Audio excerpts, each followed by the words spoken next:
world wakes up, a brand new stage, new promise written on the page. We solved the cracks, turned a new age, tore up the script, got out the cage.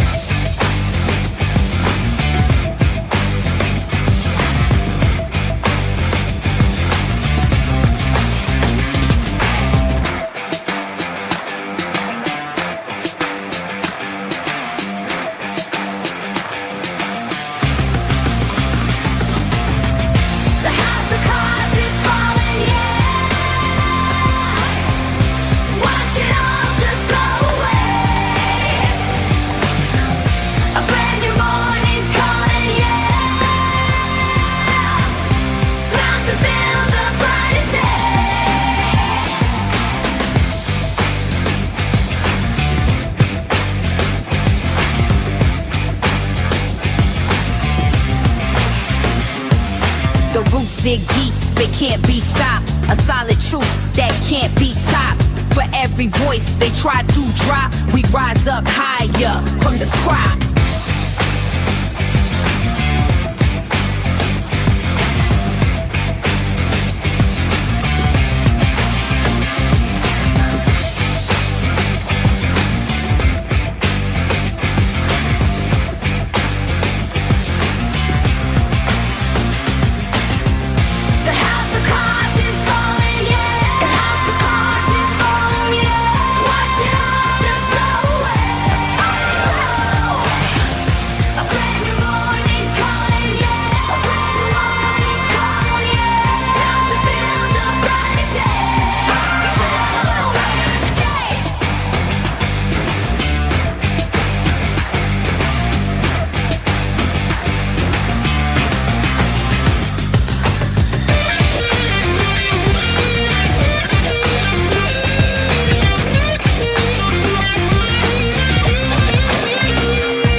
It's just the beginning.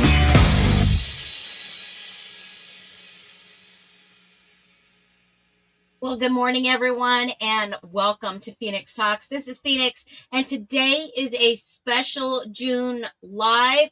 It is a Thrive Live. We are going to talk about the Idaho 4 and the monthly top 10 finds for June and recap it. Boy, this has been an amazing journey with all of you, and hopefully everyone can hear the audio very loud and clear because we are going to get into it right away. Good morning, everyone. Remember, this community comes together to find the truth, and we find lots of truth.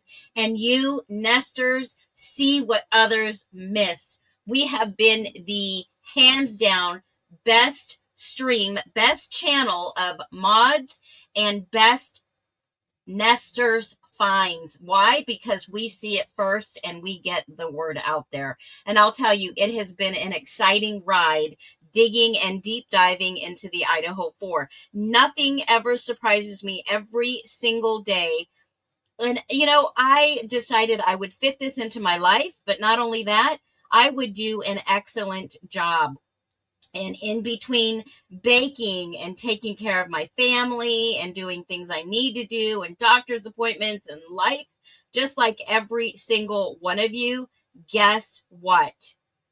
We are still in the middle of doing DIYs. I'm still in the middle of baking. Our lives continue. Unfortunately, the Idaho 4 does not continue. And I don't know what's to come in this case, but we are keeping up with every single thing. There are some FOIAs that I requested that are finally Finally, I got an email. They're starting to come through and roll through the ISP, which I'm excited. And you know what? Every single one of you has been so patient in here. Let me welcome you in. Dina, our beautiful mod. Good morning and lovely nesters. Hey, Donna Rosa, good to see you. D. Garrison, good afternoon, good morning, good evening, wherever it is in your time zone. Hola, hands down. Oh, I love it, Raylene. Raylene. Real Eyes Analyze. I don't know why I said Raylene. Rebecca, good morning. Hello, everyone.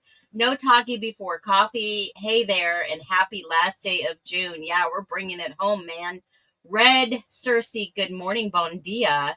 Wow, June has gone by, flown by. I'm telling you, Garrison, it's been wild. Peony, welcome in. Hello, everyone. Lola Garcia. Caleb is in the house. And I changed the font. I don't know if you guys like this font. Should I change it back? Tell me what you think. Thoughts, comments, criticisms, throw it on me. Good morning. No talkie before coffee. Hey, Dina. Lulu Bell, good morning in here. Good morning. I hope you got your snacks. And yes, we do have the trendiest mod squad. I love it. Allison, good to see you again. Donna Rosa, good to see everybody in here. So let's get started. People are going to come in and out all day. I'm going to stay live for at least a couple hours.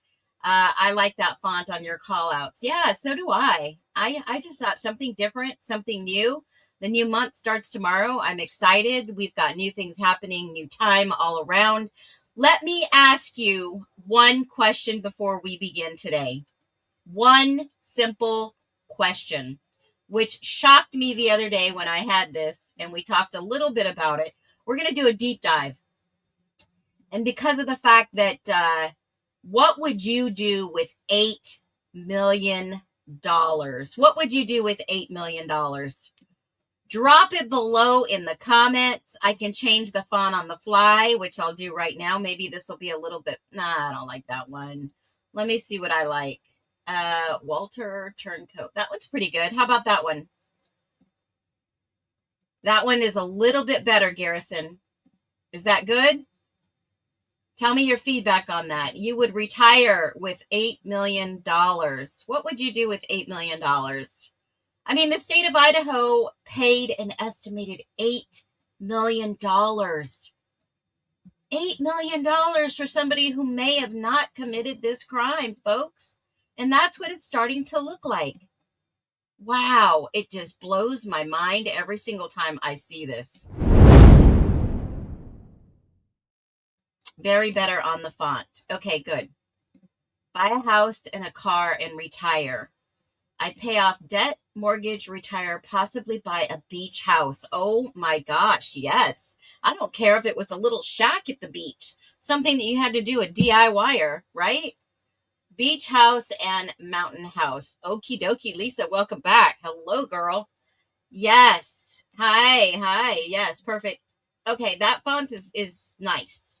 It's nice. It's bold. It's clean. What would I do with $8 million? I would pay mortgage off, build a pool, invest in the kingdom of God. Yeah, and that's what I was thinking, Caleb, because listen to this. I just was curious to look into see what Idaho needs with $8 million. And they surely didn't need this case, right? I was crazy. I would love to go to a country like South Africa and help you. That is beautiful. Help others with water and food. Yeah, I would probably do the same. But I was thinking $8 million of the Idaho residents, because I wouldn't spend it all in one place if I had to spend it on Idaho. If you think about, I'd make instant resident relief, long-term stability fund for Idaho families, especially renters, seniors, rural residents, students. I mean, when you think about $8 million, Lulu Bell said, roll over in a family trust so children, grandchildren pay no taxes on property. That would be awesome. And, not a lot of people here answered give it away first, because Idaho has real pressure points, just like your state. Wherever you are, whatever your country is, 37%, these stats are alarming. 37% of Idaho households were below survival threshold in 2024. I couldn't imagine what 25 was, meaning they were either in poverty or earning above poverty, but still not enough to afford the basics of life. That's a lot of Idaho residents that still contribute to taxes. I definitely share and give it to the ministry. Absolutely. But think about this. 207,000 Idaho households were house costing burden in 2024 and spending 30% of their income on housing and utilities. That is like upside freaking down in Idaho. It's not the only one. I know Garrison says, wow. I'm sure Idaho is not the only one. They're spending it on housing and utilities, 30%. $8 million would help with emergency rent, utility, and eviction prevention. That's only $2.5 million. That would help residents stay in housing before they fall into homelessness. Small grants could cover past due rent, power bills, water bills, propane, heating costs, especially in the winter, and move-in deposits. It is wild when you start thinking about $8 million to the people, to the taxpayers of Idaho. If they knew this, holy moly. And that is why I'm breaking it down. And this matters because people are house cost burned out, especially in this economy right now. That would only average a grant of 25,000 people that could help over 1,000 households. And that could avoid eviction or utilities shut off. Think about that for a minute. And then think about food, gas, and basic needs, right? I mean, they give gas cards, they can give food cards, they have pantries, but why not create direct aid? It would only be $1 million. Why not create aid for groceries, diapers, gas, formula, prescription, school supplies? That would only be $1 million right there. That would help $500 per family. That could help about 2,000 families immediately because those are only just barely poor enough, but still those programs they can't apply for, they don't qualify for. And what about our elderly, right? What about the elderly in Idaho? Rural healthcare and mental illness access would only be 1.25 million. I mean, the Idaho Department of Bureau of Healthcare on their website says that there are undeserved healthcare, including workforce shortages, rural clinics, free clinics, and shortage of area designations. I mean, think about all the money that was spent, all the money that alumni gave back. Can you imagine the impact of people doing good for people who have less could freaking do in Idaho? Yes, folks. Yes, that is huge. And that's just scratching the surface of $8 million. I mean, they could partner for another $1 million. They could help childcare for working parents. Oh my God. When I was a single mom, yes, I was a single mom of 3, and 2 were in childcare. Holy moly. 1 was in childcare full time. Expensive after school care too. I mean, if you think about helping families of Idaho, they could offer childhood scholarships, after school grants, small grants to childcare providers who serve in rural communities. That's not just a family issue, folks. It affects where parents can't work. Whether they're in hospitals taking care of, kids, whether the child care facilities are in hospitals, they can work staff shifts. Rural communities can help young families. I mean, now I know why some cultures, they live all in one house and all of them split the cost. Grandma helps watch kids, right? Grandma watches all the kids where all the adults go to work. And that could help parents stay employed instead of forcing them to choose between work and safe childcare and possibly unemployment where it's so taxed, right? $8 million. $8 million. Daycare is like a mortgage. It is, especially if you took your mortgage out 10, 15 years ago. Just me and my son till he was 18. Absolutely. Don't forget, Caleb, UI is subsidized by federal monies, which you and I pay for tax incomes. Abso-freaking-lutely. It's a part of everyone's problem.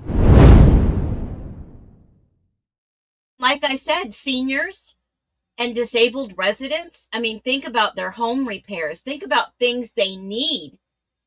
Think about urgent repairs like they've been putting off roof patches, plumbing, heating, ramps, wheelchair access, grab bars, broken windows, mold cleanup, and winter safety. Think of all those things. And then you see people on social media that I just shared a little while ago. And you know what shocks me is people really don't think of other people like they used to. And what do I mean by this? I saw this guy helping a lady mowing her grass. And yeah, there's people out there that do these things that have companies that, you know, it's not going to cost them but a couple of hours sharing this with someone else. And let me just tell you, if more people thought about others and less of themselves, me included, I'm always doing for something for someone else, whether it be simple as baking bread, spending my resources on donations, giving. I mean, you think about it, we all could be doing something great. Watch what happens in this, because I want people to be community driven. Right here, these are the kind of videos that we should be watching and sharing. This is absolutely amazing. Let's watch it. We've raised just over $400,000 for you. No way. Yeah, it's right there. Oh my God. Raised over 5, they're at 8, they were at 8, I don't know what they're at right now. Wow. Can you believe this? This guy at SB Mowing, this is already up to this amount. Can you believe this? I love watching videos like this. This is absolutely amazing. Do something kind for someone this week. So SB This right Mowing, here, these hold on a minute. are the kind of videos. Why won't it go? Let me go and let me grab his video, because it is just absolutely amazing what this guy does for other people. Yeah, he's got a nonprofit. He goes out there and helps others, but it's not like he's making a killing, right? And anything he makes, he's giving back to these people. It is absolutely amazing. Now, I can't remember what state he's in, but I'm just saying from a general standpoint. She was behind on rent, and this is the actual video. He went up to her and basically said, hey, let me help you with your yard. Do you? I'm not doing very well. I'm sorry about that. Let's see what you got going on. Whoa. So this is your yard you're dealing with back here.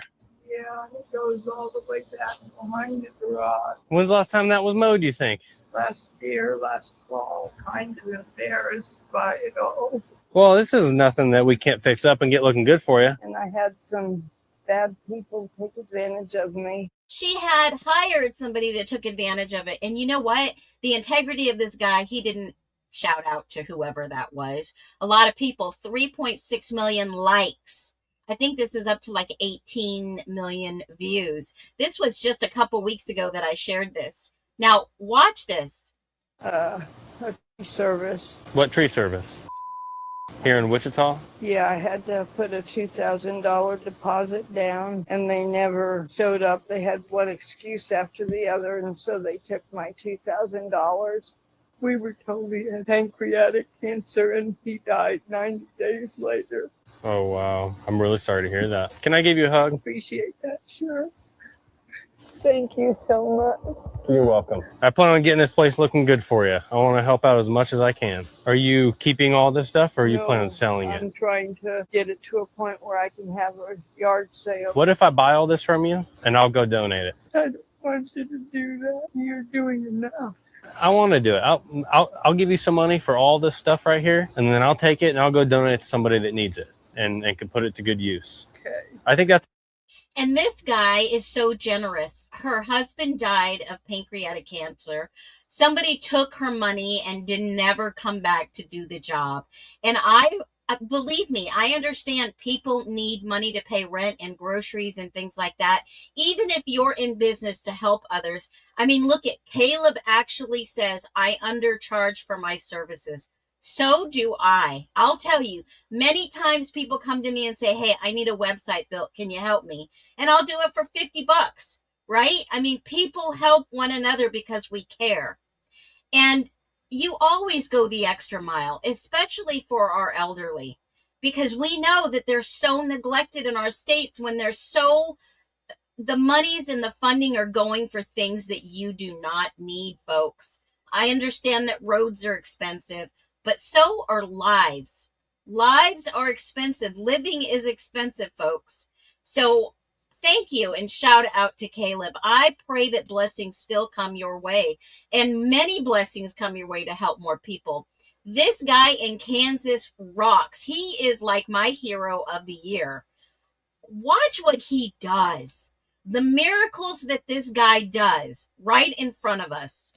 The plan. It's nice to meet you. Thank you, Spencer, so much. You're really welcome. And thank you for sending them, Spencer. Hey everyone, Spencer here with SB Mowing, and this one started in a way I've never had a job come in before. I got an email from a guy named Zach who had given Debbie an Uber ride and helped carry her groceries all the way around to the back door. And that's when he saw the yard. The grass was almost as tall as he was back there, and there was just stuff all over the driveway. He knew she needed a lot of help, but he was a few weeks out from a knee surgery, so he reached out to me instead. When I got there and met Debbie, she told me she was embarrassed by how things had gotten, but once she started explaining the circumstances, it all made sense. Her husband was diagnosed with stage 4 pancreatic cancer and given about 90 days to live. She was his full-time caregiver through all of it, and when he passed, her own health started going downhill fast. She'd been scammed out of a $2,000 deposit by a tree company who never showed up. She'd fallen 3 months behind on rent. There were days where she and her dogs went without food because she just didn't have the money. And on top of all of that, she'd been putting off dental work and other health care that she really needs because she just simply can't afford it. So I called my dad up because I knew this was too big to do alone, and we spent 2 whole days here. We hauled multiple trailer loads of debris out of the yard before we could even start mowing, and I bought everything she had set out for a yard sale and went ahead and donated it to Habitat for Humanity so she'd have some money in her pocket without having to run the sale herself. And through our nonprofit, SB Mow It Forward, we were able to take care of her 3 months of back rent. But there is still a lot more that she needs. So we started a GoFundMe for Debbie to help cover her dental care, her health expenses, and to help her get into a stable living situation going forward. I'm personally putting in the first $1,000, so be sure to go check out the GoFundMe link in my bio. Even $5 goes a long way when we all come together. Also, you'll want to be sure to stay until the very end of this video to see Debbie's reaction and the awesome before and after pictures. And if you haven't done so yet,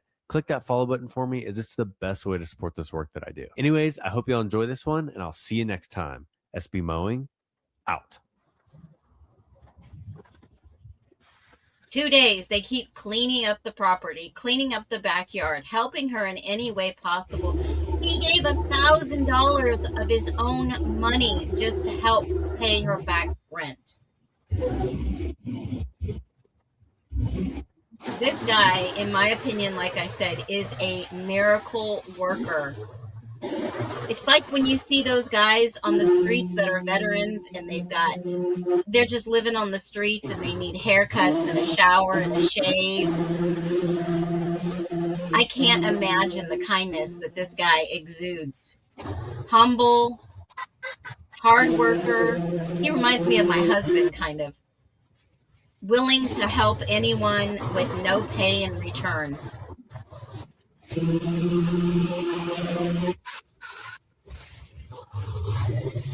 Amen, Real Eyes. He is doing God's work. Look at that.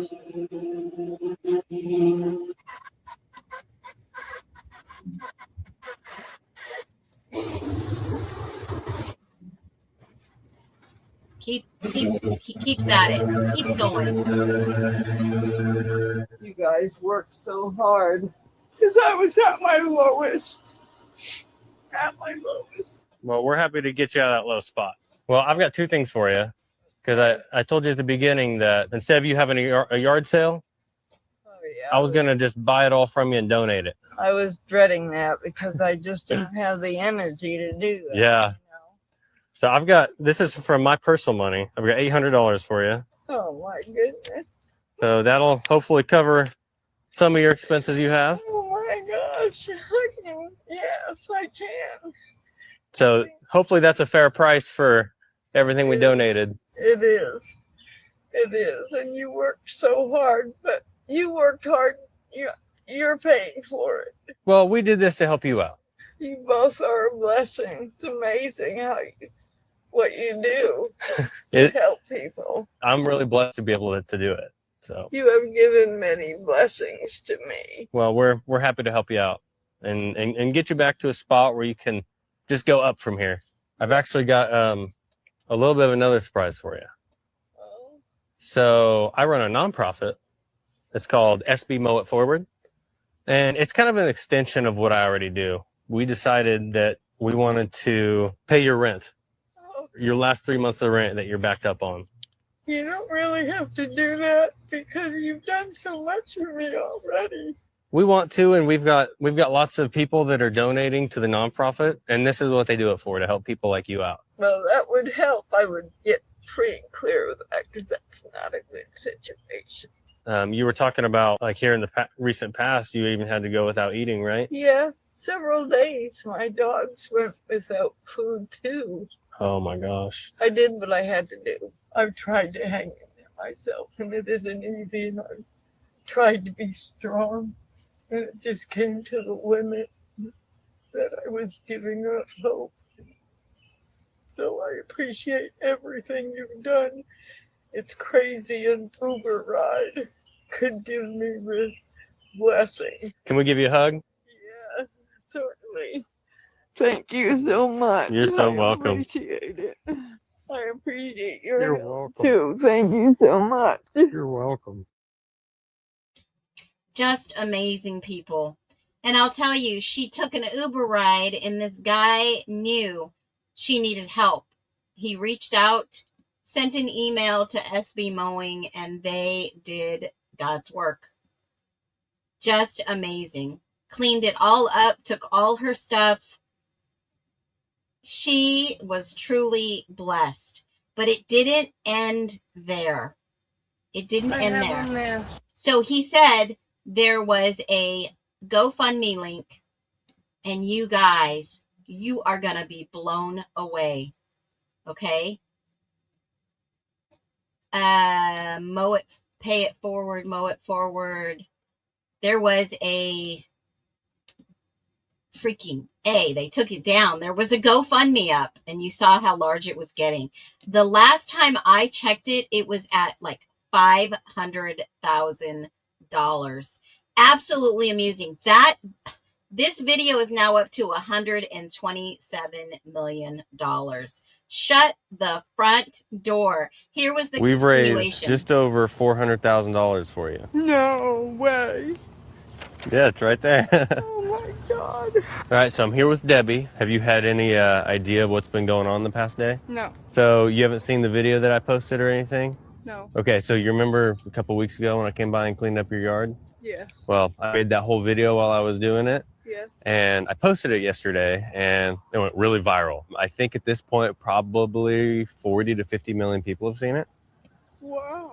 Yeah. That's amazing. You were telling me kind of about how you were putting off some dental work, and there were times that you weren't able to eat just because of your financial situation. And so I started GoFundMe Oh, me?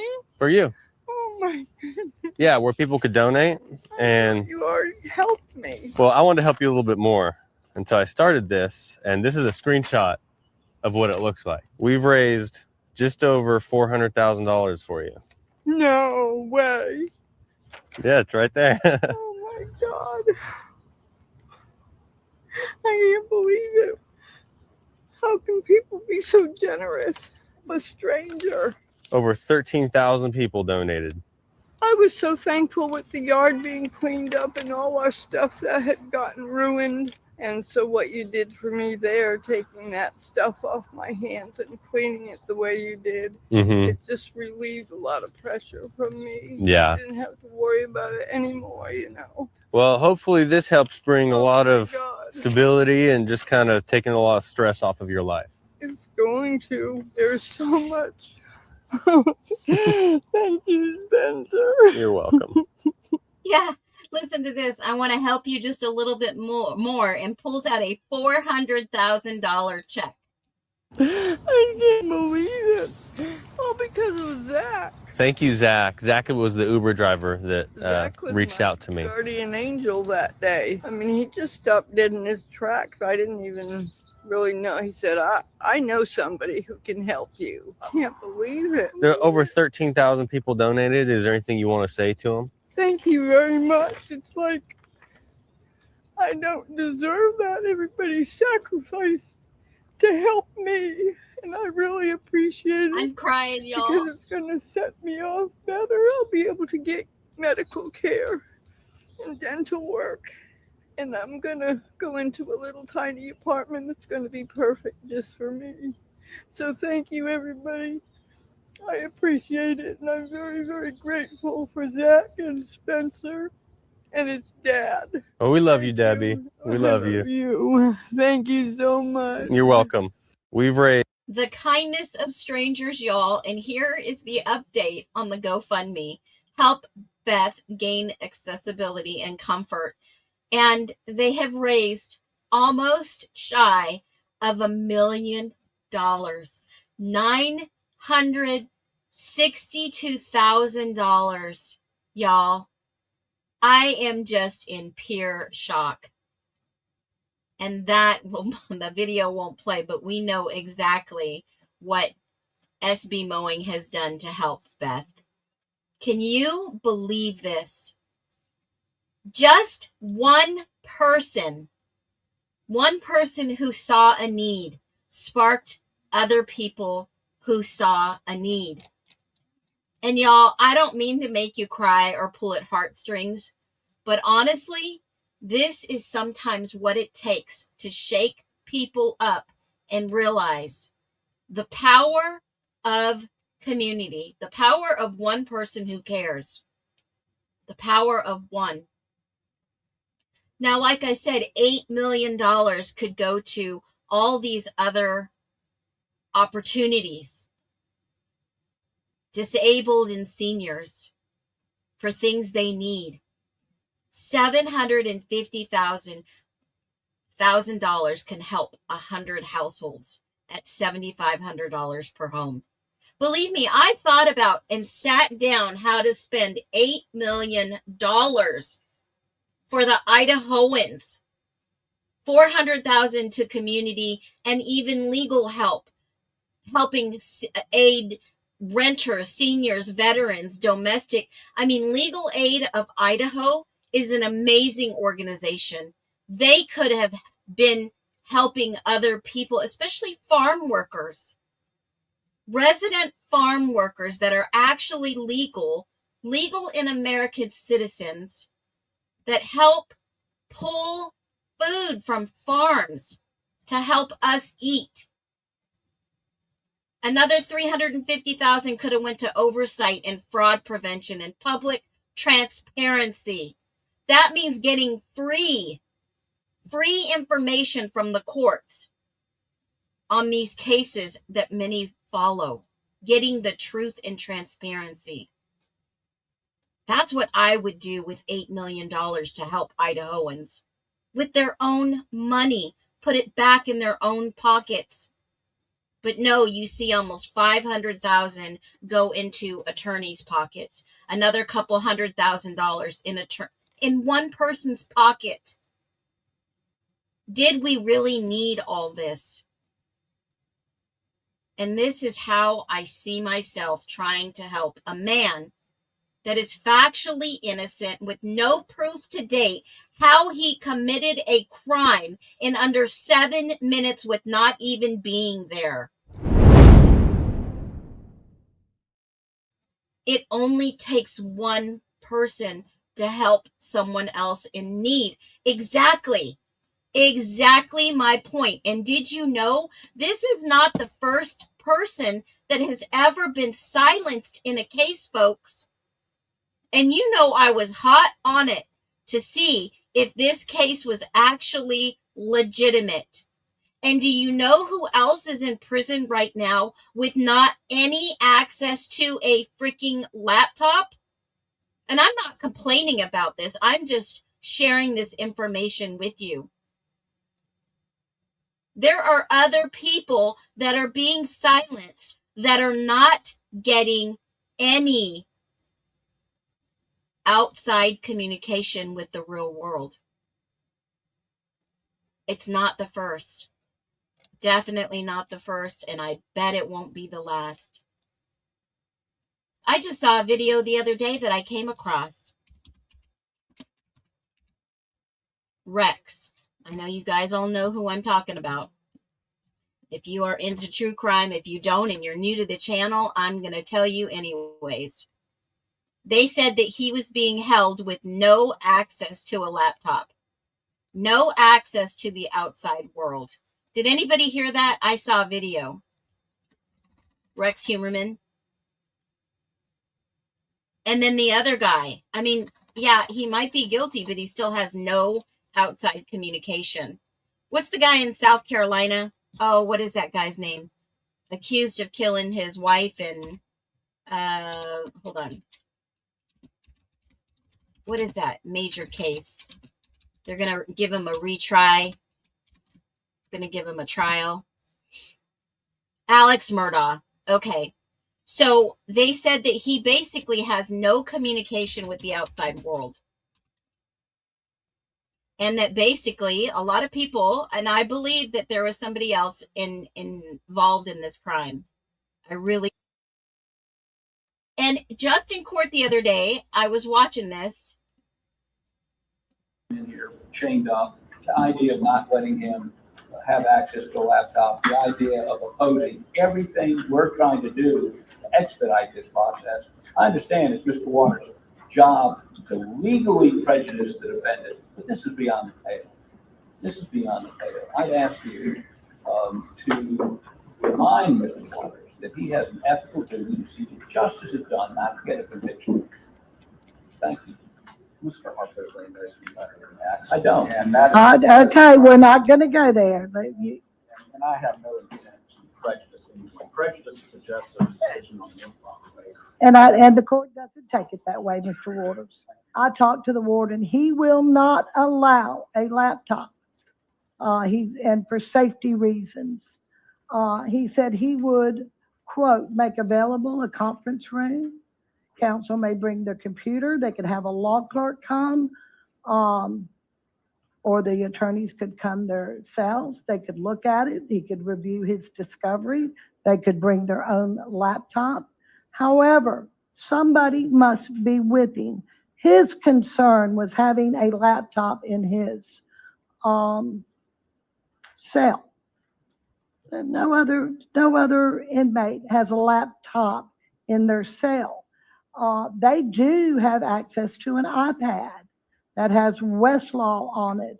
Now, I just have to be honest with you. I didn't even think about asking him if you could download any discovery on that iPad. I don't know if that's available, but I certainly will call and check and see if that's acceptable to him. If that's the case, I'm going to have Mr. Waters draw me up a proposed order on the state grand jury material. I haven't looked at Judge Newman's yet, but I will. Please run that proposed order by Mr. Harpoolian and Mr. Griffin. I will check on the downloading on an iPad, but I'm not going to allow him to have a laptop computer in his cell.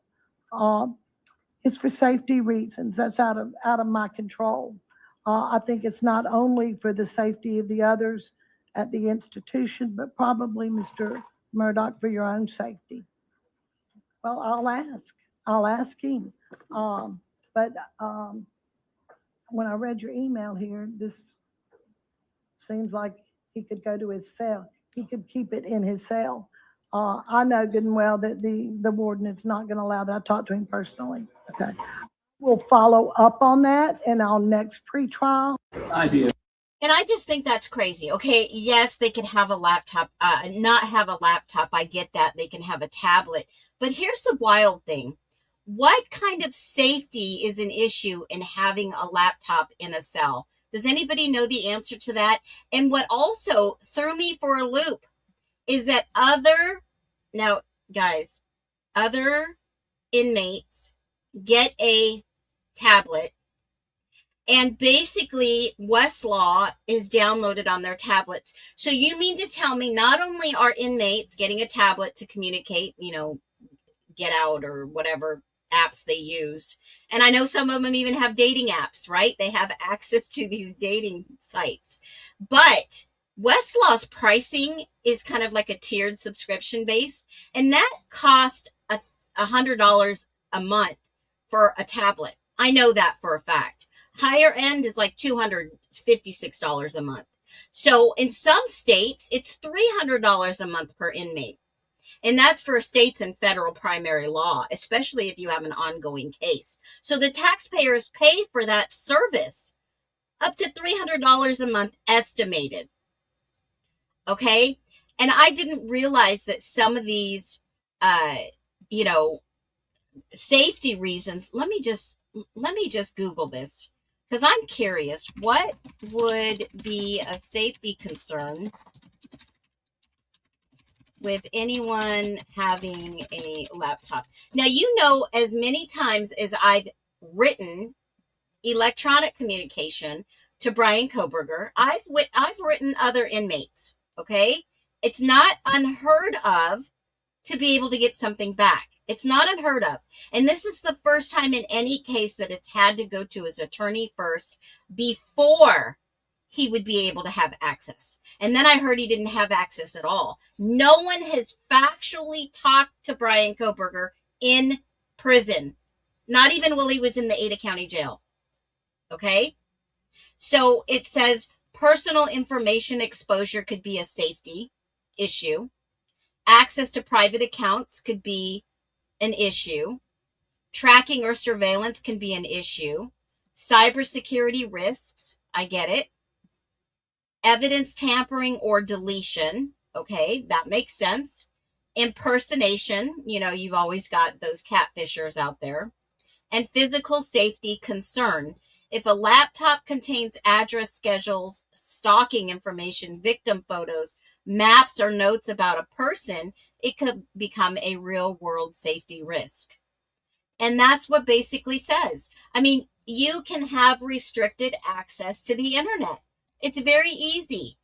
It's very easy for them to load it on a tablet. They could also have it on a laptop. And maybe a laptop is more functional, that he can write, present, but does he need to do that when he has an attorney to do that? I get it. But I was just I was concerned with the safety question, right? With why would they not allow it? But look, we're talking about the $8 million that the Idaho state could use for its own individual people. And Fixler's the one that went and did this breakdown. And now mainstream is starting to share this. But get this. Now they're starting to use Koberger's real picture that I have always used since day one in the media. Check that out. Do we see a tide turning? Do we see something happening in the mainstream media that's now starting to switch the narrative? Now that all this money's been allocated, all this money has gotten in people's pockets, all this money and all the forensics data and all the information is now coming out, they start using his real picture in the mainstream. Yes, this is MSN, folks. They are starting to use his real picture in the mainstream stories. This was just 2 days ago, 20 hours ago. It's a 2-minute read by MSN. Check this out. They're not using the creepy stalker, loner incel, I'm going to come hunt you down in the middle of the night while you're sleeping picture. Isn't that wild? Someone's paying attention. Now, it does say that obviously the cost to enclose him is about $194 a day. There's another $120, and then $10,000 for autopsies. And this is stuff that wasn't included in the original pie chart that I showed you. It doesn't include the FBI expenses, and obviously, you know, I go into the repository every day and I look at the case. I see what's updated and what's new. There's nothing new, nothing updated. And guess what? Guess what? Like I told you before, it blows my mind. Like I told you before, there is no restitution paid to date. And that is basically because he is not making any money or has any money to pay restitution. He's not done any interviews, like I've said, in a long time. He's not done any articles. No one has freaking interviewed him at all, right? No one. How can that be in a global murder case of 4 students? How can that possibly be? None. No updates. This blows me away, right? I mean, it's one thing to say, okay, we have this information. Here is, beyond a shadow of a doubt, here is his guilt, right? Yeah, I really don't watch the mainstream news either, but I'm just telling you, they're starting to change their narrative shift into pictures. And why aren't they shouting from the rooftops? Why are they so silent? Can somebody tell me that? Let me just grab this from the Idaho repository. And let me see if I can have this link updated. Let me see where it's at. I know that they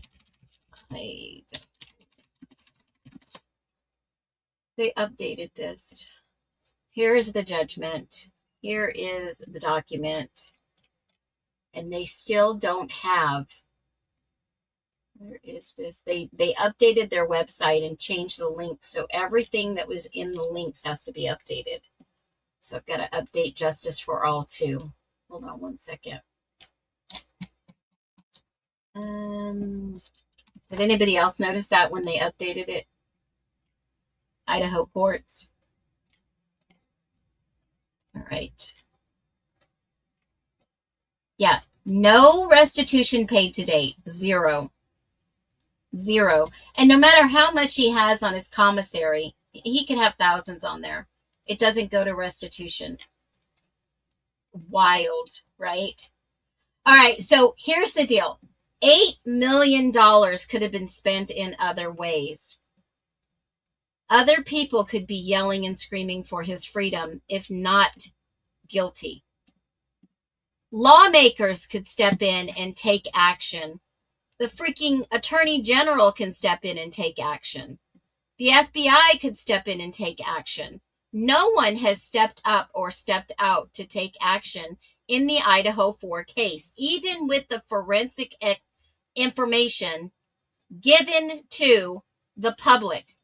But check this out. Dang it, it did it again. My picture disappeared. Dang it. Hold on. I hate when this happens. This is BS. Okay. Kaylee left disfigured by Brian Koberger after she ruins his plans. Y'all, this was written by, I know it's National Enquirer, but get this. Guess who they interviewed? They interviewed no other than Jennifer Coffindaffer. And obviously TMZ reported it. Now get this. According to released reports on the case, Kaylee was stabbed more than 30 times. That's who they're talking about. And the structure of her face was left so extremely damaged in the attack that one of her surviving roommates misidentified her body to police. What? One of her surviving roommates misidentified her body to police. And what did the police do? And I'm starting to think that maybe we've been hoodwinked. What did the police do? The police originally said that Kaylee was in Xana's bedroom. I know people remember that. Noon's report, yeah, I've been thinking it was absolutely TMZ leaking. Brian Enton, there's other people. Listen to this article, and I will drop it below so that you guys have this article. I have it pulled up on my screen just in case. This was a news article. And I was in pure shock when I saw this and read this. They said one of her surviving roommates misidentified her body to police. How can you freaking misidentify brown dark hair versus freaking blonde hair? Starting to think it was Kaylee who ran upstairs, because Kaylee downstairs, if she was in the spare bedroom, she would hear every little thing going on in Xana's bedroom. Y'all, someone's here. Runs up the stairs, someone's here. I'm going to say it. People aren't going to talk about it. I put it together, and I'm giving it to you the way it is. I'm just telling you, it's starting to make sense. It's starting to make sense. And if Dylan was not in her room and laying on the couch when all this could have possibly taken place, Dylan didn't hear what was going on upstairs in Madison Mogan's room either. And I'm thinking that Kaylee and Maddie came home and changed to go to bed. Maybe Maddie went outside to go find whatever, Murphy, and came back and went to bed. She was in a nightie, a negligee. Okay? Now, if that's the case, that would make better sense. If this article is true, coming from Coffin Dapper. All right? She suggests also in the TMZ interview that Kohberger's violence against Kaylee was because he broken into their home to grape Mogan, but he came enraged when he found Kaylee in bed with her. Now, I don't know if that's true or not. Did Coffin Dapper see all the pictures? Or was she reading reports inside, like maybe Broken Plea, Christopher Whitcomb did? Said he had access, or someone had access. There are still unresolved questions in the Idaho 4 case. And if, in fact, it was Kaylee that was written, that Nunes wrote in his report, remember, he said at first Kaylee and Ethan were in that room, and Maddie and Xana were in the upstairs room. Did something happen where Xana maybe did run upstairs and go try to hide, that she couldn't get out? I don't know. But all these answers are still not answers. They're still questions. So I thought I'd share that article with you. And then we're going to jump in on the next hour coming up. We're going to jump into the top 10 in the Idaho 4. And obviously, Kohberger was sentenced. He took a plea deal without the possibility of parole for the Slings. And here's something else. At the hearing, Kaylee's mother, Christy, issued a scathing statement to her daughter's killer. A dead killer doesn't kill again. So while I'm disappointed that the firing squad won't take their shots at you, I'm confident the men in prison will have their way with you in more ways than one, which was absolutely disgusting. If she would have paid attention, she would know it may not be Brian Kohberger, especially with the forensic evidence. She said it on a video, and she was even threatened, per her own words, while they were sitting in court. She got some type of death threat. You will finally get what you wanted. Physical touch, just probably not the way you were expecting it. That is so disgusting. How could her mind even go there? How could a grieving mother go there and say such dirty, vile things? I mean, is that what she walks around all day in her mind with? That's a scary thought, folks. That's a scary thought. And what made her go blonde, on a side note? I mean, have you seen her early pictures? What made her all of a sudden go blonde? Anybody? I mean, it's totally side note. My opinion doesn't matter, but I just can't believe. I mean, she was a pretty, very pretty brunette. And now it's absolutely wild that she is like bottle blonde. I just can't wrap my head around that one. It's wild. I mean, even Kaylee was beautiful with her brown, beautiful hair, right? When she was younger. What made her dye her hair? Right? Was she trying to keep up with all the natural blondes of Idaho? I mean, they're all around, folks. Even Utah, down Idaho, and, you know, Wyoming. And I'm not saying there's anything wrong with being blonde. I'm just saying blondes have more fun. I went blonde one summer. I will never go blonde again. I have just as much fun being a brunette. Right? I have just as much fun being a brunette as I did when I was blonde. It's wild. Oh my gosh. All right, so I'm going to play a little music. I'm going to go grab me some ice cold water. I'm going to come back. We're going to go for a few hours today, so pop in and pop out when you want. I was in shock when I read this article, and I wanted to share it with you because I want you to understand. Maybe we haven't been told the truth and nothing but the truth. And we're not in a court of law here. We're in the court of public opinion. And my opinion and your opinion does matter. But this sentence, one of her surviving roommates misidentified her body to police. Who was that surviving roommate? Where did they get this information from?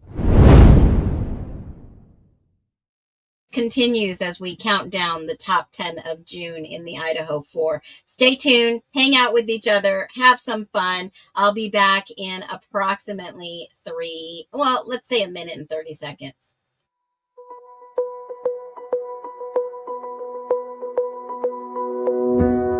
Feel the pulse, a quiet hum, a steady rhythm like a distant drum. In the darkness, waiting for the sun, a brand new day is yet to come. They build the walls to keep us down, whisper lies all over town. But every seed that hits the ground will break the silence with its sound. Hold this truth inside my hand, and on this solid rock I'll stand. Oh, can you feel the justice rising? Got a new horizon in my soul. it's multiplying, and it's taking back all the control. This vibration's gonna shake the nation.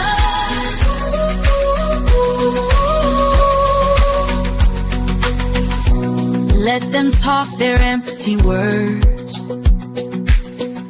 My spirit flies on with the birds. Their tangled webs are so absurd. My simple truth will be heard. No, I won't bow, I won't break down. I'm here to claim my righteous crown. Oh, can you feel the justice rising? Justice rising. Got a new horizon in my soul. Yeah, I got faith, it's multiplying. It's multiplying. It's taking back all the control. This vibration's gonna shake the nation. Justice rising. Calling my name. Feel the vibration. Feel it deep inside. A new creation. Yeah.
All right, we are back. Hello, hello. So I went, I trimmed my hair. I didn't cut it. I did trim it. I did it myself. Nobody hardly noticed. You know, when they put your hair forward and you do a butterfly haircut or whatever. Yeah, okay. So welcome back. We just had a quick break and we are counting down the top 10. Oh, before I do that, let me just come back here real quick. Wow, I had something to share with you guys. Let's do this. So, Nestor News. Okay, so for the month of June, we shout out to every single one of you. Our channel, our stream keeps growing every single month. We had almost 30. We had 28.2% new viewers for the month of June. Can we just give it up to you guys? You guys are freaking intense, insane, and amazing. Casual viewers are just people who come by and stop in at 27.6%. Shout out to you. But you know what? Shout out to our regular viewers at 44%. These stats are staggering. That's why I keep getting emails from YouTube. It is wild. You guys are amazing. That is a high percentage. All right. And then the next information I wanted to share with you, what does that mean breaking down into how many, right? In regards to the channel. So we hit 7,777 viewers, subscriptions not too long ago. So what does that mean? Our channel has grown tremendously. That's why we're being recognized by YouTube. But not only that, I think our channel, what are our viewers at? Hold on. We are at 7,838 subscribers. So it doesn't cost any money to hit that subscribe button, and it is absolutely amazing the amount that we have grown. And I'll show you, this is like steady freaking growth. And I don't have a problem showing you my stats, not at all. I appreciate every single one of you, because without you, I wouldn't be here. I wouldn't show up every day to work and get paid pennies on the dollar and have my mods come for free to share. And also everything on Mod Mondays goes to them. Anytime I do a long stream view, any donation goes to them. And this is our casual viewers. New viewers, 4,173. Casual is 4,079. And 6547. So this means, you guys, we are rocking our channel out. 6,500 regular viewers out of 7,838. I think this is a little higher number, but regular viewers that have not subscribed, I think it's a little bit higher. But this is freaking amazing in regards to stats. So congratulations, all of you. This is what steady growth looks like. This is absolutely amazing, month after month after month. And this is why I continue to come back and share the truth. Anything that I find, I share it with you. Congratulations, every single one of you, for being here. And this also includes the replay crew. Anyone who tags a friend, shares the stream, replays the stream, tags the stream, shares it on your own wall. People do see this. Phoenix, I've told people to check out because they have not heard of this. Yeah, they've not heard of a deep diving podcast or a stream. It is amazing. All right. So when I think about, the Idaho 4, I think about the top 10 of the month of June. Every end of the month, I do a stream, whether it be a 6 or a 12-hour stream, and we talk about the top 10 of the month finds. And this was one of my finds. The private driver files was number 10. Number 10. What was this stream about? Private driver Eric Gower, and I'm just going to go through some highlights. I'm not going to go through the whole thing. We talked about the targeted attack. I found a video that was very interesting. We talked about some of the frats that potentially could be involved, right? You are the ones who make this channel. It's all of you. And this was about the stream that sparked my interest from the brand new Taco Bell bag in Bethany's fridge. And in this stream, yet alone, I'm going to drop the stream link. You can go watch it if you want. You all are so very welcome. It is because of you. Truth matters. If you're a truther and you find yourself stumbling upon my channel, hit that like, hit that follow. I would buy property and make a park. And I love this KS Jensen art. Abso-freaking-lutely. You deserve a fireball. And I see people doing this. I would buy property and make it a park or for tiny home in our community. That is a beautiful gift. Phoenix is so transparent and does her due diligence to check out everything she possibly can. I'm not sure how she does it with the family, but I'm always impressed with the things that she finds. Well, thank you. You present your information in a very digestible manner so anyone can jump right in. You guys rock. You guys absolutely rock. It is. We are community building, even online. You might not be my neighbor. You might not live down the street from me or in the next state from me, but I am proud of all of you. Every single one of you here can make a difference. Every single one of us. So in this Taco Bell bag, right? I was curious if anybody did go to Taco Bell in the middle of the night, because it was clear from the day of or the day before that they went to Taco Bell. Taco Bell was Ethan's favorite. And I'm wondering, well, why would Taco Bell be in someone's fridge and not be in the main fridge?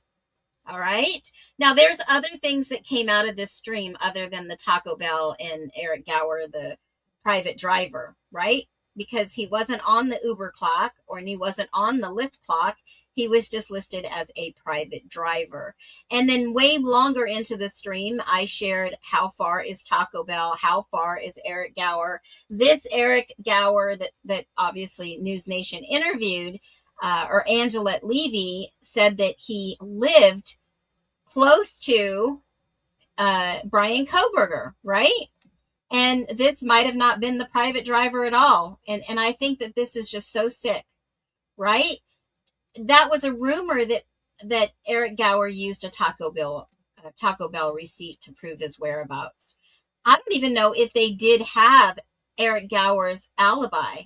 Did they have it? Is that why they requested his home security cameras? Is that why they FOIA'd information, got warrants for things? There may be more to this story. So there might be more that we just haven't uncovered yet. There's always 3 sides to every story: his side, her side, and then the truth. And we talked about the data that was dumped. We talked about, what if Brian Koberger was collecting data, doing private surveillance? I mean, we looked at all the confiscated, all the warranted documentation of all the evidence they collected. He had hard drives that weren't in laptops and computers. He had laptops and computers and all kinds of possible data, right?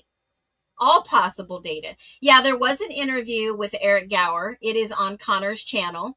And that was the top stream of the month. And I will give you Connor's channel real quick in the links. Let me grab it real quick. Here is his channel link. You can go and see. And Connor has a repository of built interviews of most of the frats, even Don Daniels' testimony in the search warrant on Brian Koberger's storage locker, which was wild, folks. It was already cleaned out. There was no storage even in there. His apartment looked cleaned out, but he was going back.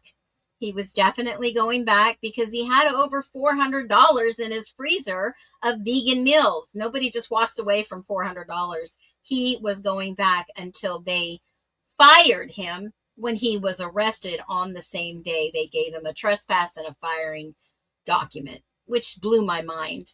So he has a repository even of Jordan, who Kaylee was going to move in with, going to Austin, Texas, and was said to be going to Europe with. And it sounded like a guy's name, but it was actually a girl's name. Got interviews with all kinds of people in this case. Very interesting things. He has FOIA'd all this information. And I'll tell you, this camera, I'm just going to throw this in a fireball for you guys. All right? I've got footage that I'm going to share with you. And you may have not seen this anywhere else. I'm going to share it right now. I was going to save it for later, but I might as well share it for the last day of the month, because this blew my ever-loving mind. There's just so many things that make you go, what the hell is happening here? Okay? So when you look at this footage, remember where you found it. And I don't know if anybody's talked about this before, but I'm going to share it with you. This footage will make you think twice. Now, I've recorded it a couple of times, and I want you to watch this in slow motion, okay? Watch this in slow motion. Watch where this car goes. I think we have been inundated with a bunch of AI videos. End of story. You want to fight me over it? Let's fight. Watch this video in slow motion. Did anybody catch what just happened there? I'll go back. Let's watch it again. Slower motion. Slower motion. Did anybody catch what happened to that car? Ah, look at the time, 4:01:55. I'll play it again. Let me mute it.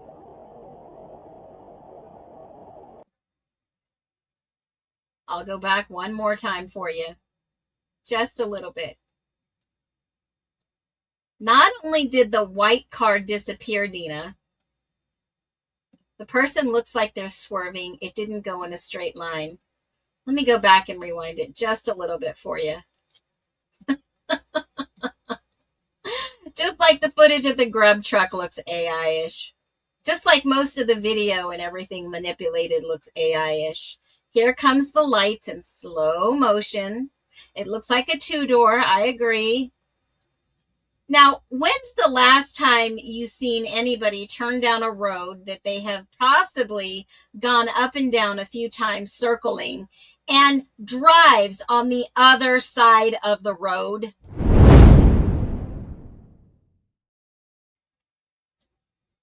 I'll wait for that one.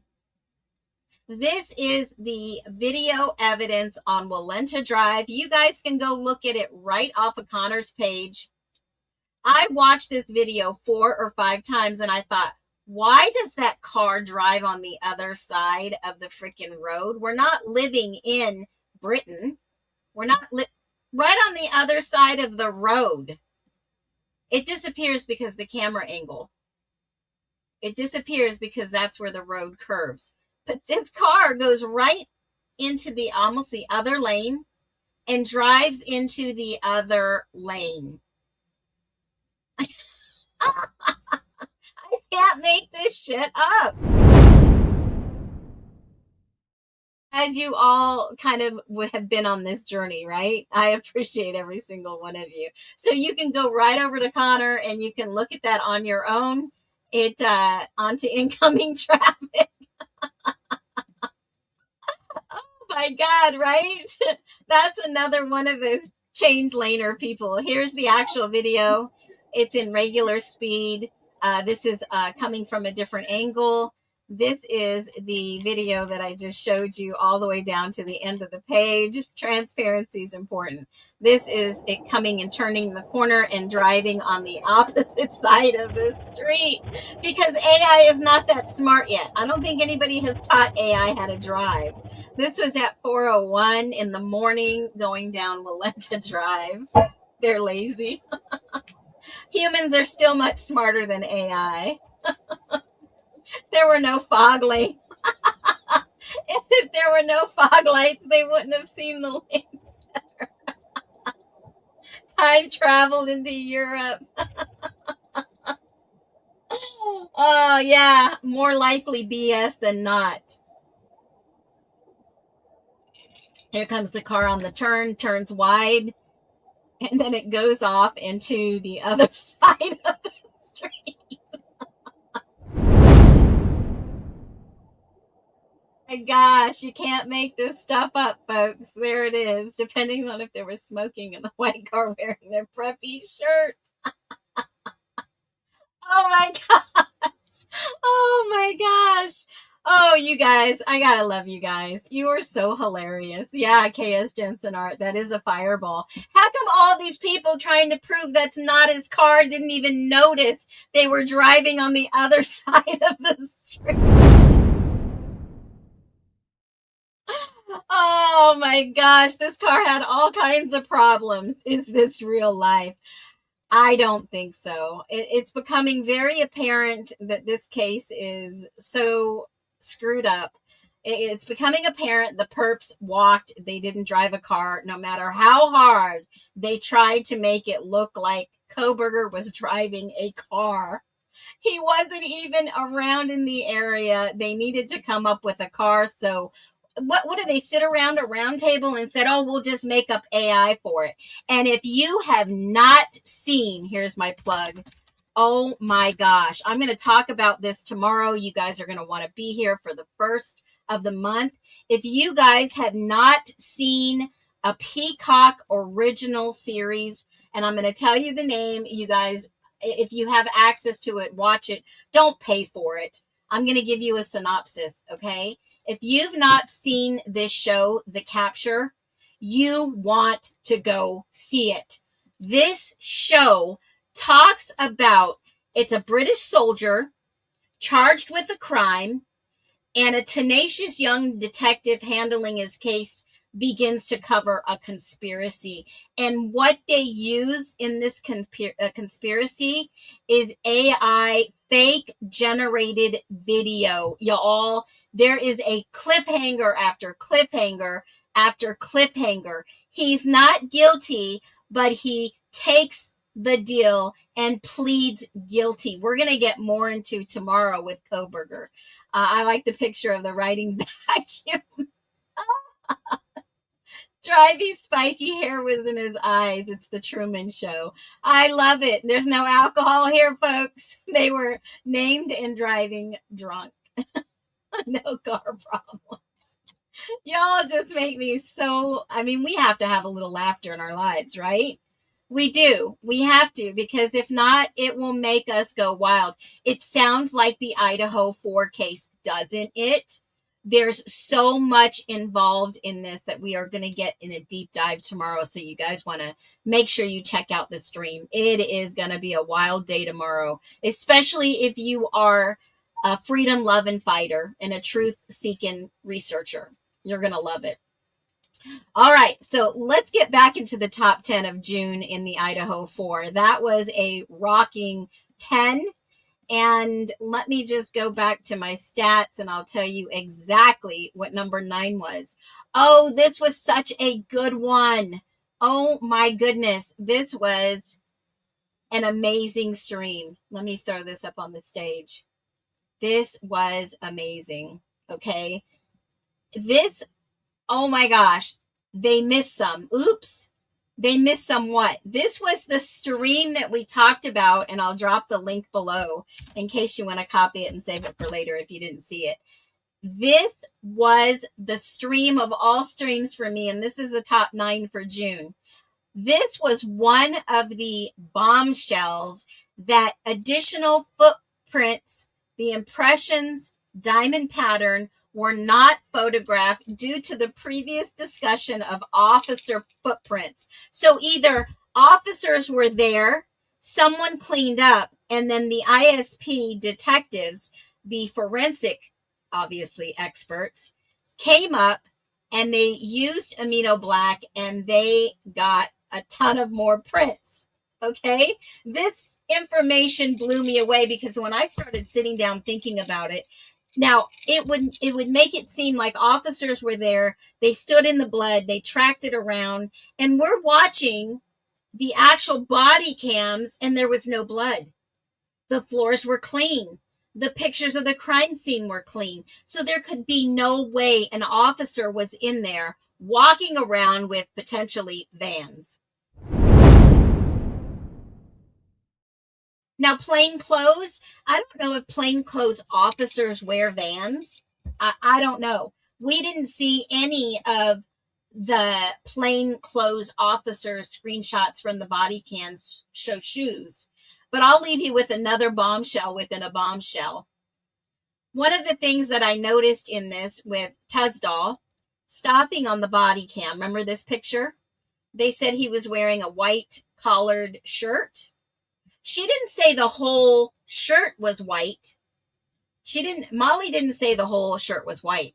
And I'll go back over to my lovely screen here and I'll show you. She didn't say the whole shirt was white. I hope you guys caught that the other day. Here is the spreadsheet. Let me take this down. All right, let me grab this. And it is uploading. All right, come on. It's just taking a minute. They showed a video what could be outside my men's 9 boot heel. Yeah, were the cops wearing, and remember there was a body cam video where the cops were talking about certain shoes, right? He was talking about $600 or $300 pair of boots that cops wear.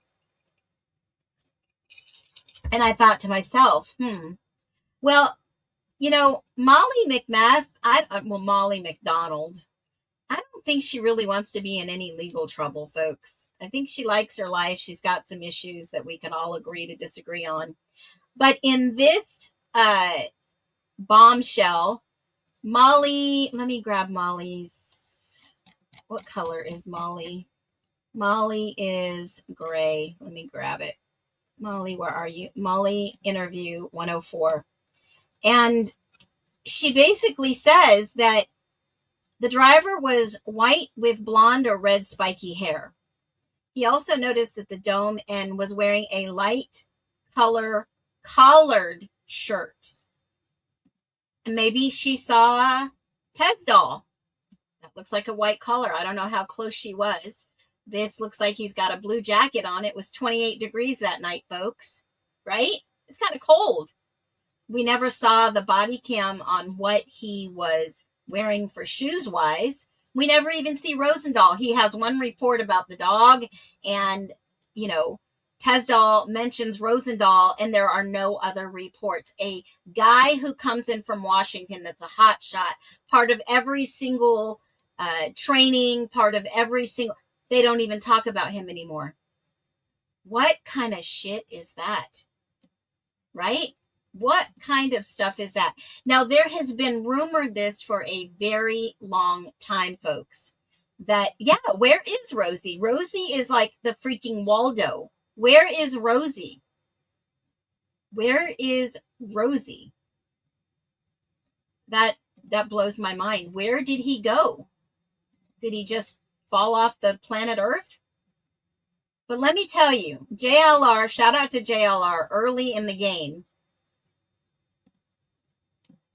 Description with all provided statements. Here is Dylan's a account is consistent. video. Here's a video that I grabbed the other day. And this video, I believe, shows somewhat of the answer of what Dylan may have been seeing that they were holding. Look at that. It looks like a long thing, canister. Look at that. It does look like this in the back seat of their car.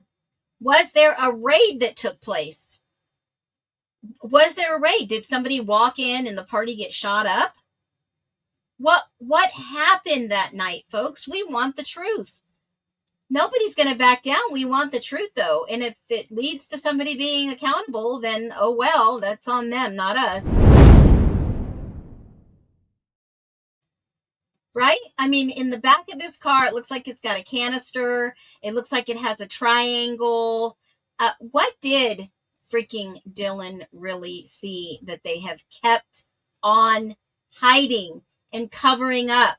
This isn't a conspiracy. This is evidence. This is proof. This is what we watch. Miss Liberty said, training for FBI, I heard. Wow. Red shadow next to car tells you what activities doing instead of their job. Yeah, we can speculate. More power for quitting friend. Yeah, quitting smoking is probably the hardest thing I've heard. It is probably the hardest thing. But could that be the item that Dylan saw just because it's in the back of the footage on the body cam at 3:01? Anything's possible. Anything is possible. And is this footage really 3:01 at the Banfield? I mean, there were plenty of raids before. And when I say raids, yeah, that's one of the things that we looked at in the Idaho 4 in the early beginnings. That makes sense. It makes total sense. So here we are back to the drawing board, trying to figure out all the bits and pieces. They've told us a little bit at a time. And one of the things that obviously, oops, they missed the cops' footprints. So were the cops in the 1122 King Road house before the next day? Who erased these footprints? What prints? Did they check all the cops' shoes in the house that day? And hopefully by now everyone's buttons have been fixed. And in the middle of this stream, I was very clear that Brent Turvey had said clean up of bloody hands and feet and clothing before leaving. So if there was a cleanup, they cleaned up after possible cop prints. And it does say that there was possibly more perpetrators, and Turvey did shout out Shout out to Turvey, who's actually been liking some of my videos on TikTok and following me. And now I'm following him. Despite movement, there were perhaps hours to clean up the crime. Hours.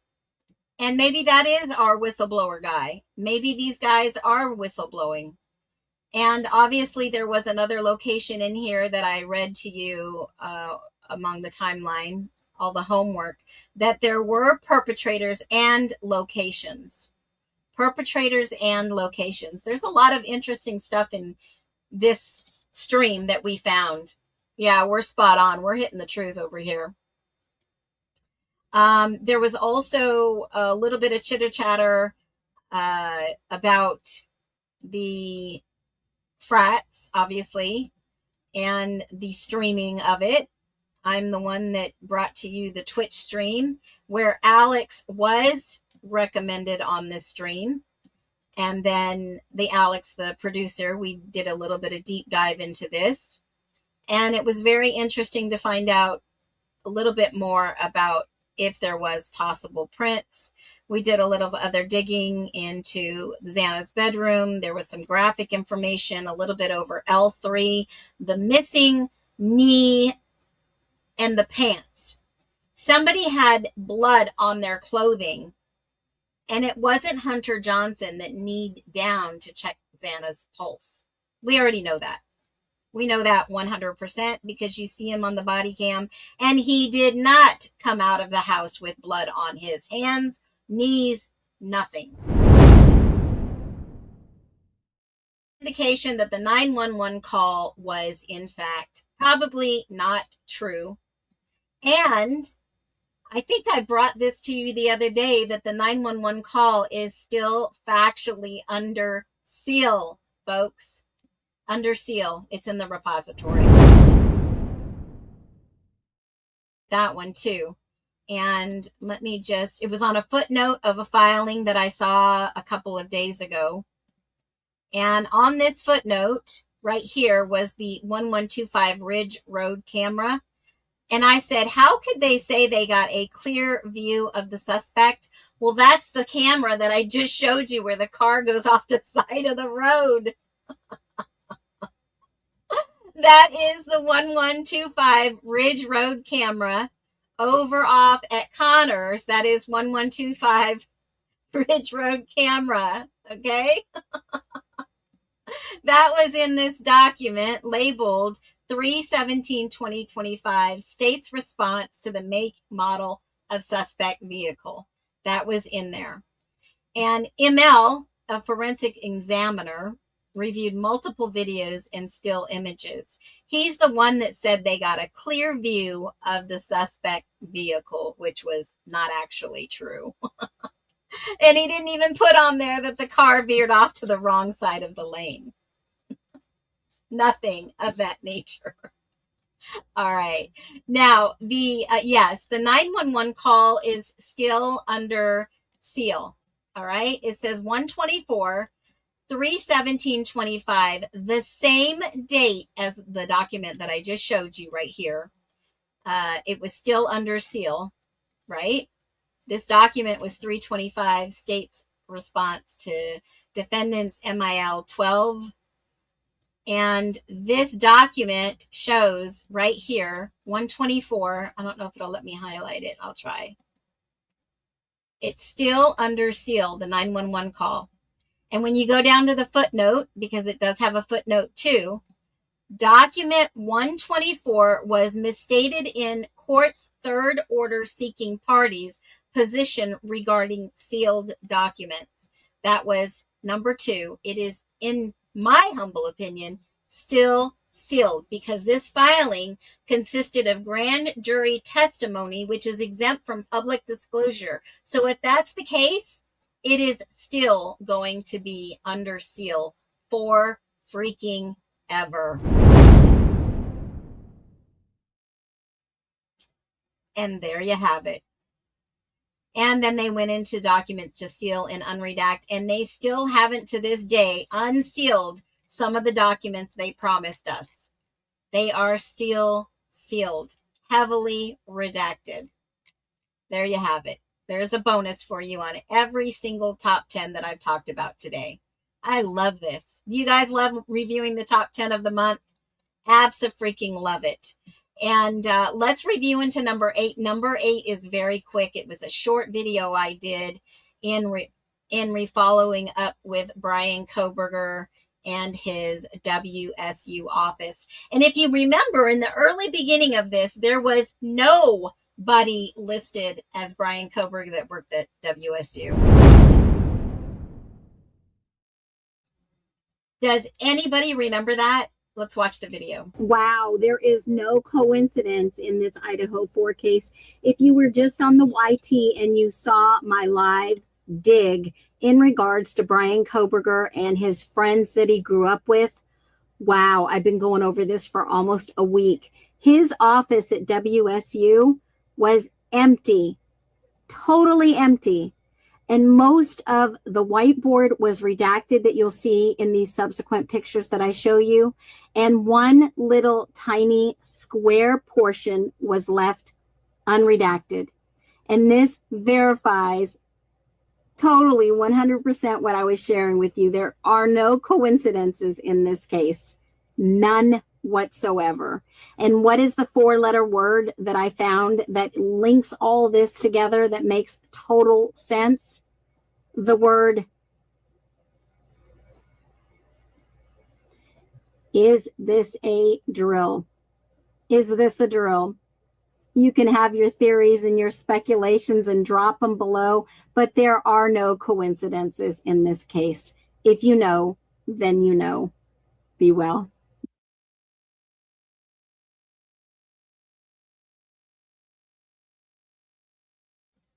Right at the end of my video was the books that they found left in his office, just like the books found in his apartment.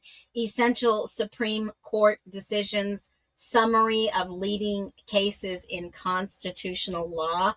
Well, what have we been seeing in the last months unrolling from the Supreme Court decisions, folks? Some of the most massive information that has been ruled on in the Supreme Court. One of them just being the other day. And that was literally geofencing warrants were unconstitutional. That was a major win for privacy in the Fourth Amendment, right? Yes, Yvonne, Kopaka's was totally emptied, was said to be emptied, rumored, in an article. And not only on top of that, his phone was manufactured reset. Now they can still pull data and stuff off of your phone, even if you hard reset it. They can still get warrants for your carrier, your provider to get information. But I thought that was one of the most weirdest things that I had seen in a long time. How many people plan something like that, know they're going to get gunned down and reset their phone? How did somebody know that ahead of time? It reminds me of watching that movie, not Time Jumpers, not In Time. Oh, it had to do something with time travel. What was that movie called? Somebody has to know. I'm a movie buff, by the way. I'm a huge movie buff. What was not In Time? Let me have to look it up. Hold on a minute. Movie where they time jump. It wasn't Butterfly Effect. You guys you probably know which I'm talking about too. It wasn't Back to the Future.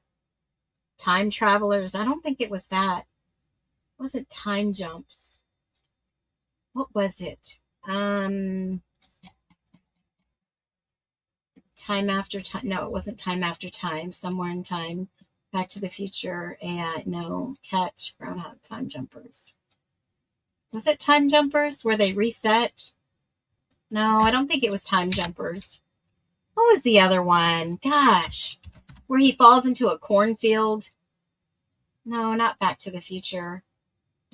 No, it wasn't Time Jumpers. I'd remember that one. It was something else. Interstellar. Time Stoppers? Is that? No, I don't know. Time Stoppers. Was it that young kid? No. Gosh, what was the name of the movie? I know Lulu Bell would know. She's a big, huge movie freak. She knows every single movie out there. She should be on some game show or something. Crime Stoppers? No. Clock Stoppers? No. Outlanders? No. I know there's so many. Jumper. Yes, Caleb. That's what it was called. It was called Jumper. Thank you. I knew I would remember when I saw somebody type it. Oh my gosh, that movie. Oh my gosh. Where he goes back. Yes, that is one of the best movies. Oh my gosh, yes. I haven't seen it in a while. It's like a 2008 movie, isn't it? From the 2010 or something. Jumper. Yes. Oh my gosh, I just love that movie. Okay, so that makes me the adjustment. Yep, time adjustment bureau. Yep, you're right, Soul Sage. You are absolutely right. Time junkies. Yes, the one with the one with Justin Timberlake is good too. That one is really good. That's Out of Time. Yeah, that one's really good. Jumper, that young kid, and then his rival ends up in the cornfields. Yeah, that one. Hayden Christensen. That's, yeah. Okay, so that is so good. If you've not seen that movie, take time to watch it. It is so good. He's the guy that actually played in Star Wars as the young Jedi, right? Yeah, that is such a freaking good movie. That is a good movie. I think I'm going to have to watch it again. He's a high school student and he's abandoned by his mother at 5 years old. He has an alcoholic father and he discovers how that one's good. And he works for a shadowy group of government hunters. Yeah, that is so freaking good. I'm just getting excited about watching this movie again. There's a few movies that I really enjoy watching. Anakin Skywalker. Yeah. Life as a House is good. And you know what's another good one on a time is the one with the Lake House, the one with Sandra Bullock, right? The Lake House. That one's a good one too. And speaking of time travel, that one is really good. We should do a top 10 in time travel. So I'm thinking, when you start looking at what the Supreme Court has really honed in on with this, and then Hunter, the case with Hunter v. U.S. In regards to appeals. Well, Hunter v. U.S. is the Supreme Court. We talked about it the other day, where you actually have the right to certain appeal functions. And who does a really good job explaining these things down to like really super interesting and real quick is over at Kathy Indie Zone. If you guys have never seen Kathy Indie Zone's channel, run over there on YouTube and I'll grab it real quick and I'll drop the link. She has, I think this girl's an attorney I think so. That's just my humble opinion. So Kathy Indie Zone, let me grab her channel real quick and you can go and look at that. Indie Zone. And here she is. She reminds me she's got an attorney's dialect in her thought process. Here's her channel real quick.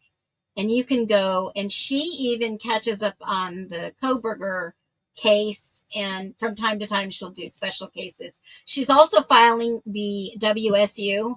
There's been an update in the WSU just a little while ago, and then a $10 million appeal. Why wasn't the appeal filed for the defamation case? That was 2 hours ago. She reported on the Supreme Court of the United States rules geofence warrants and some other high-profile cases. She's a retired attorney. Great. All right. I did not know that, but I figured she was. And it doesn't say anything about what she does, but she does a fabulous job breaking it down. So just in case you've never seen her show, she's one to watch. I am subscribed to her show, and let's just listen to the update that she... Ladies and gentlemen, welcome back to the Indie Zone. My name is Kathy. We have an update for you in the federal lawsuit that we've been following, styled as Steve Gonzalez et al. Versus Washington State University. This case has been proceeding in federal court ever since the defense removed it from state to federal court, as they did back in January of 2026. This month, June 1st, the court entered an order setting the trial date and related dates leading up to trial. The length of the trial, according to the June 1st order, will be 20 days. And that trial by jury is scheduled for September 13th, 2027 at 9:30 a.m.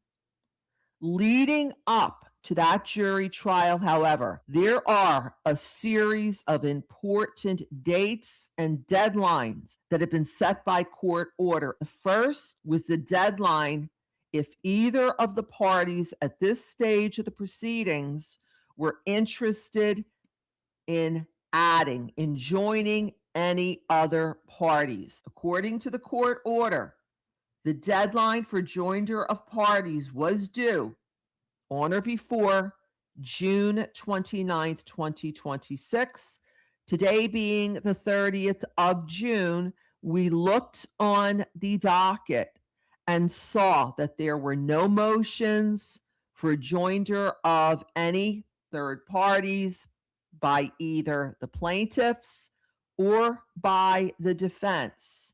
There is a deadline that's coming up on July 27th, and that is the deadline for amended pleadings. What that means is if, for example, the plaintiffs wish to go back and amend their complaint and add additional claims. So amend just means to go in and change their complaint to add something, add claims of like personal injury or, anything of that nature. Because remember, WSU can turn around and countersue these plaintiffs and say, you've damaged our reputation, yada, yada, yada. They can go and countersue for anything they want within the scope of the law and actually win a countersuit, folks. Yes, just because they're suing WSU doesn't mean WSU has given up their legal rights to sue these individuals. They can go back to all of these families and say, you have made a disgrace of our name. You've defamed us in public and social media, yada, yada, yada. WSU has the power to do that. Or take claims away. The deadline for that is July 27th. Same for the defense.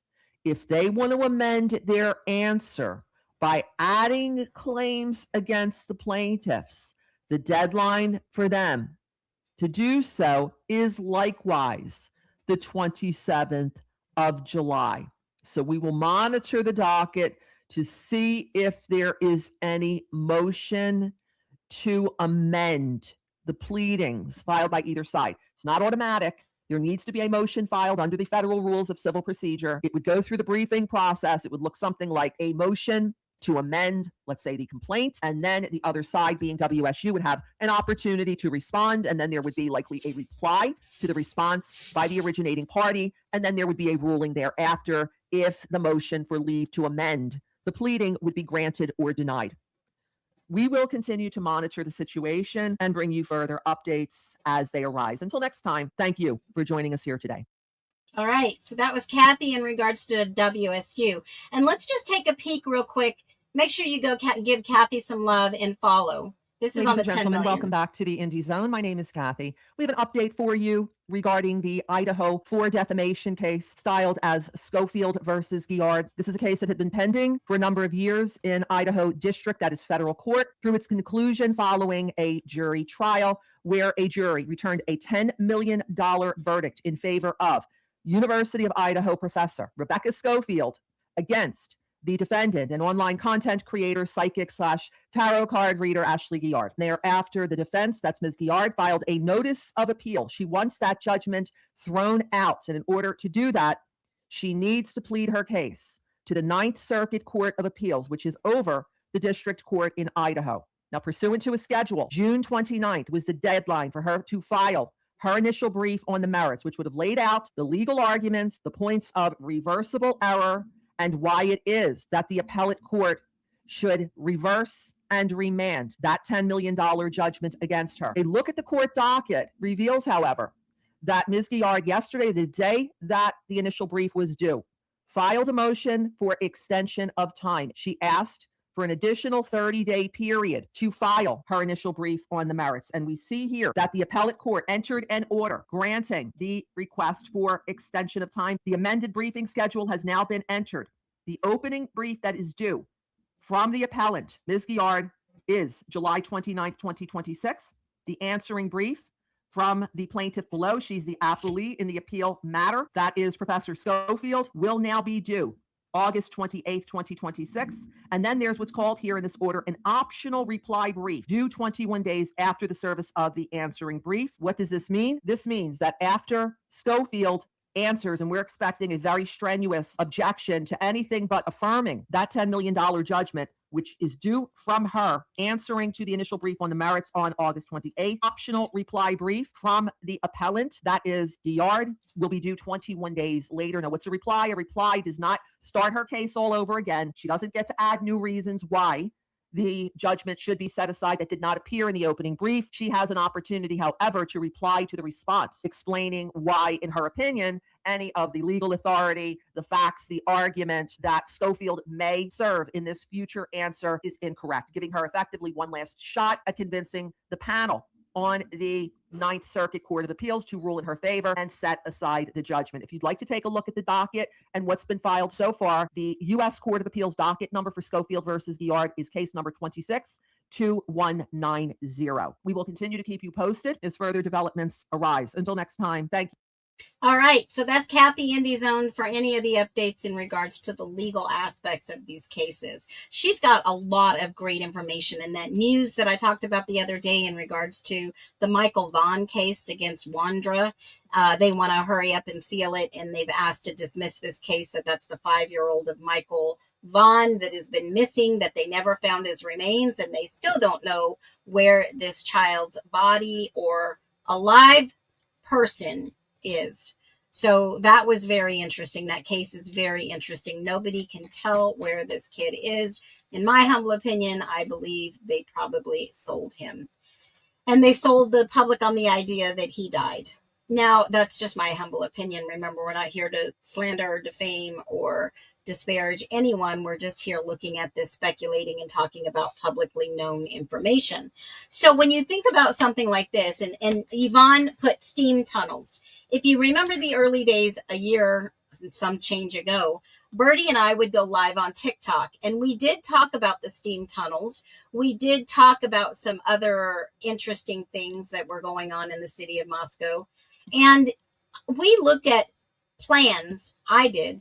We looked at plans from all of the houses in the area. I even did a whole live stream on this. Yes, there are tunnels in the area. Yes, there are steam tunnels in the area. Yes, on YouTube, you can go and you can Google Moscow steam tunnels, and you can go and look at them. There was a guy that we shared, the city of Moscow, Idaho.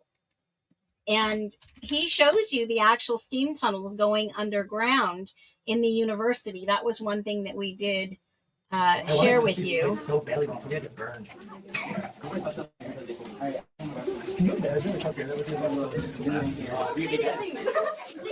Don't worry, you died right away. I'm actually scared. Yeah, right. Sorry. Bring shots on. This is transparency. If you know transparency, even if that's part. Yeah. I feel like it's gonna be like this the whole way down. Yep, those are bites. I hope you learned a lot today. Listen to all those people in there. Steam, hot, it's energy. Science.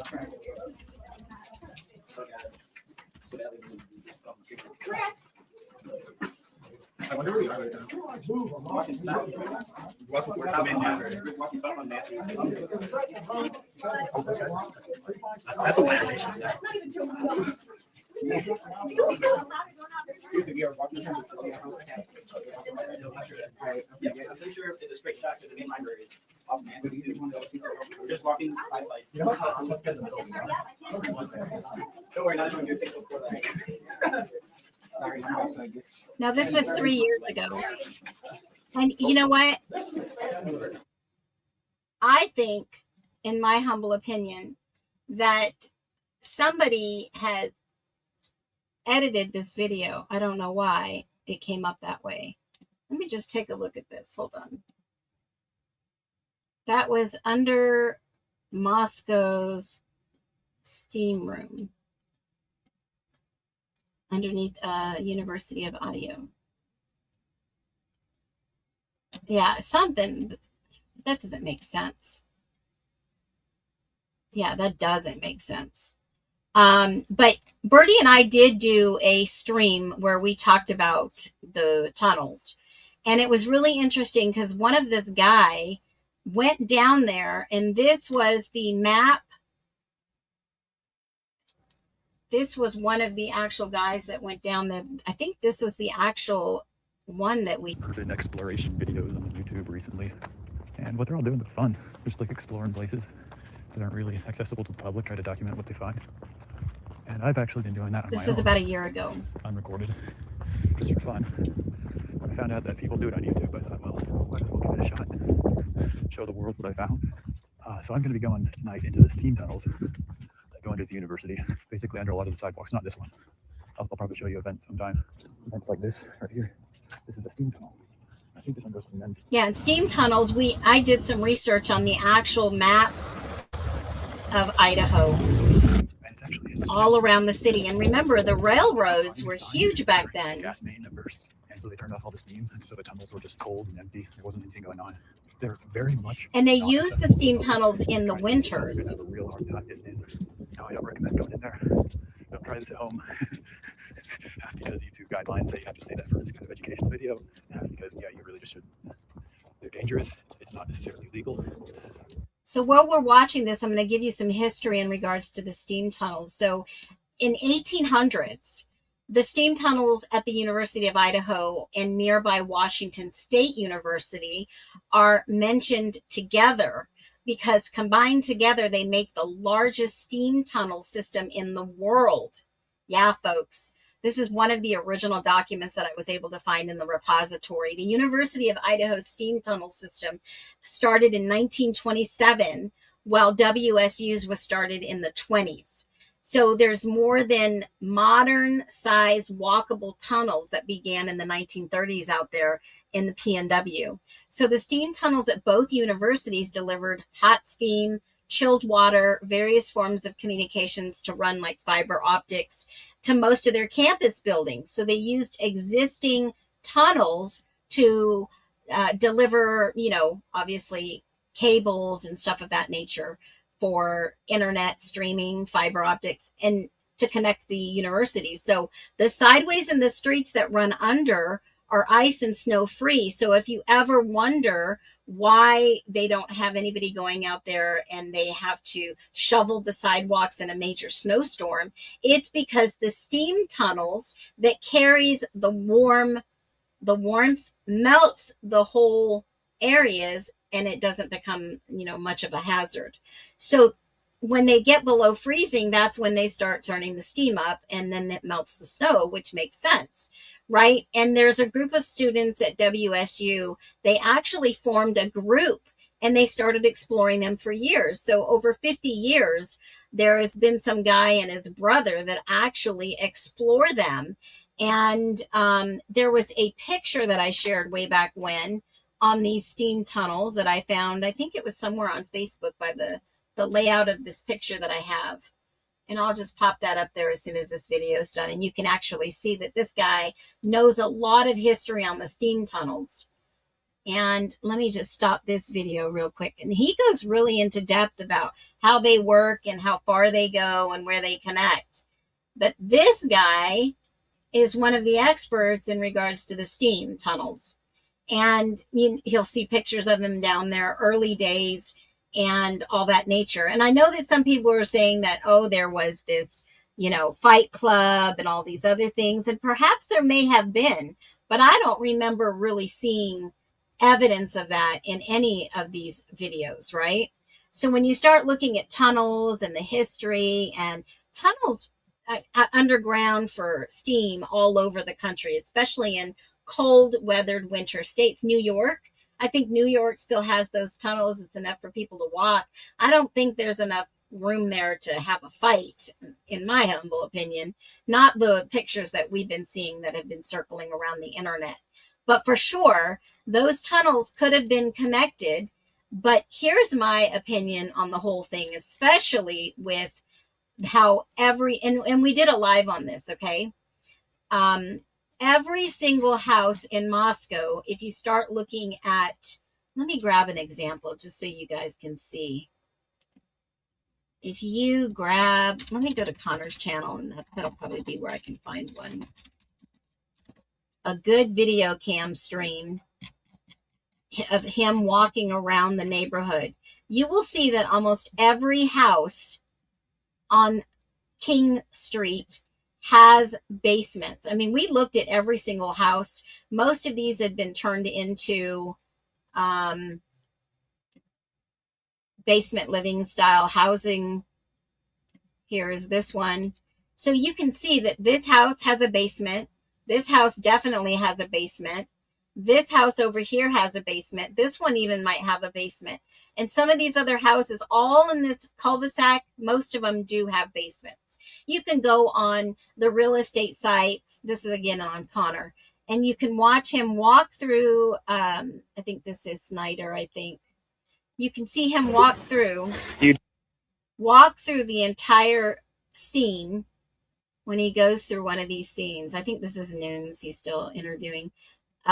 Basement. You can kind of get an idea of where the basement rooms are based on landscaping. And some of these houses, even around the area, right? Basement, possible basement over there. And just getting a look at some of these housings, you can go online too and see that, you know, there might be a basement. This might be a basement house over here on the corner. Definitely maybe some lower end laundry rooms been converted, not really room, basement rooms, but you get the idea. There's basements over here. I think this is the only house that did not have a basement, was the 1118. This one might have, and a couple of others might have. So there is a lot of elevation change. Yeah, they go up. And most of those houses we went through. And did they have tunnels beneath these houses? We don't know. We don't know where the connection stops to the campus housing. Somebody may have a diagram out there like this one. Indeed, this is the one that I pulled up on the repository. Somebody else shared it. Here is where he was at the University of Idaho. And these maps are out there at the county records. So anybody can go out there and find a map of the steam tunnels. Let me see if I can find one. You can go to the county and you can ask for videos or, you know, layouts of the steam tunnels. And this one was a really good one. I mean, they've got tons of pictures out there where, you know, the steam comes up and melts the ice or the snow, and you can actually go through them. So, I mean, there's plenty of information out there on these steam tunnels that you can Google and research. So that was just a little bit on that. So on the hour right now, we're going to go ahead. I'm going to take a break. That was a bombshell. I'm going to go ahead and take a break, and then we're going to come back up and we're going to finish with, I think we are on, let me just take a peek here. I think we're going to go in with number, what did I say we were at? Shoot. We're going to go in with number 7. Holy moly. This was What the F Files. And this is wild, folks. I caught this on the interview and I thought, my goodness, somebody needs to start talking about this more. I'm going to get some more ice water and I will come right back. Don't go anywhere. We're going to keep going until we hit number 1 for the month of June. Stay here. Don't move. See you back here in a couple minutes.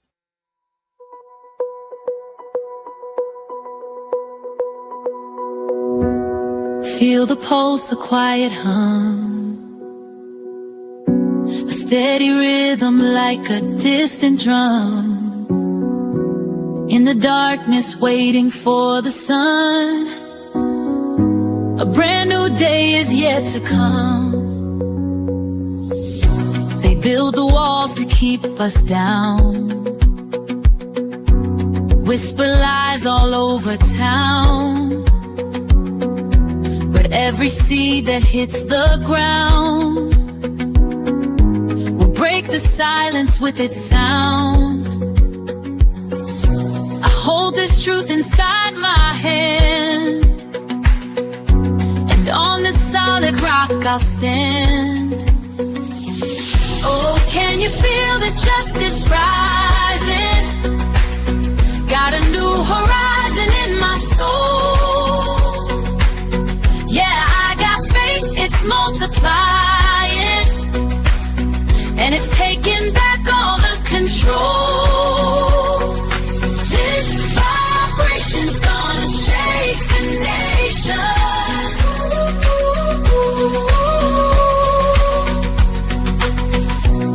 Let them talk their empty words. My spirit flies on with the birds. Their tangled webs are so absurd. My simple truth will be heard. No, I won't bow, I won't break down. I'm here to claim my righteous crown. Oh, can you feel the justice rising? Justice rising. Got a new horizon in my soul. Yeah, I got faith, it's multiplying. It's multiplying. And it's taking back all the control. This vibration's gonna shake the nation. Justice rising. Calling my name. You feel the vibration. Feel it deep inside. A new creation. Yeah.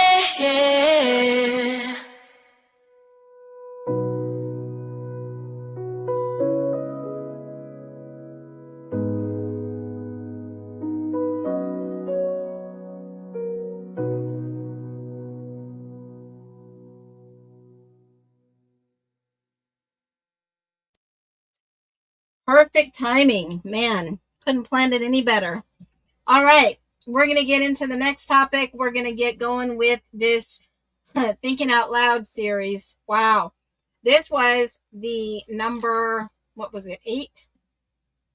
Let me just take a peek real quick. Let me look at my list. This was number 7 of the month. Number 7 of the month, Thinking Out Loud. Here we go. This was wild. Thinking Out Loud series.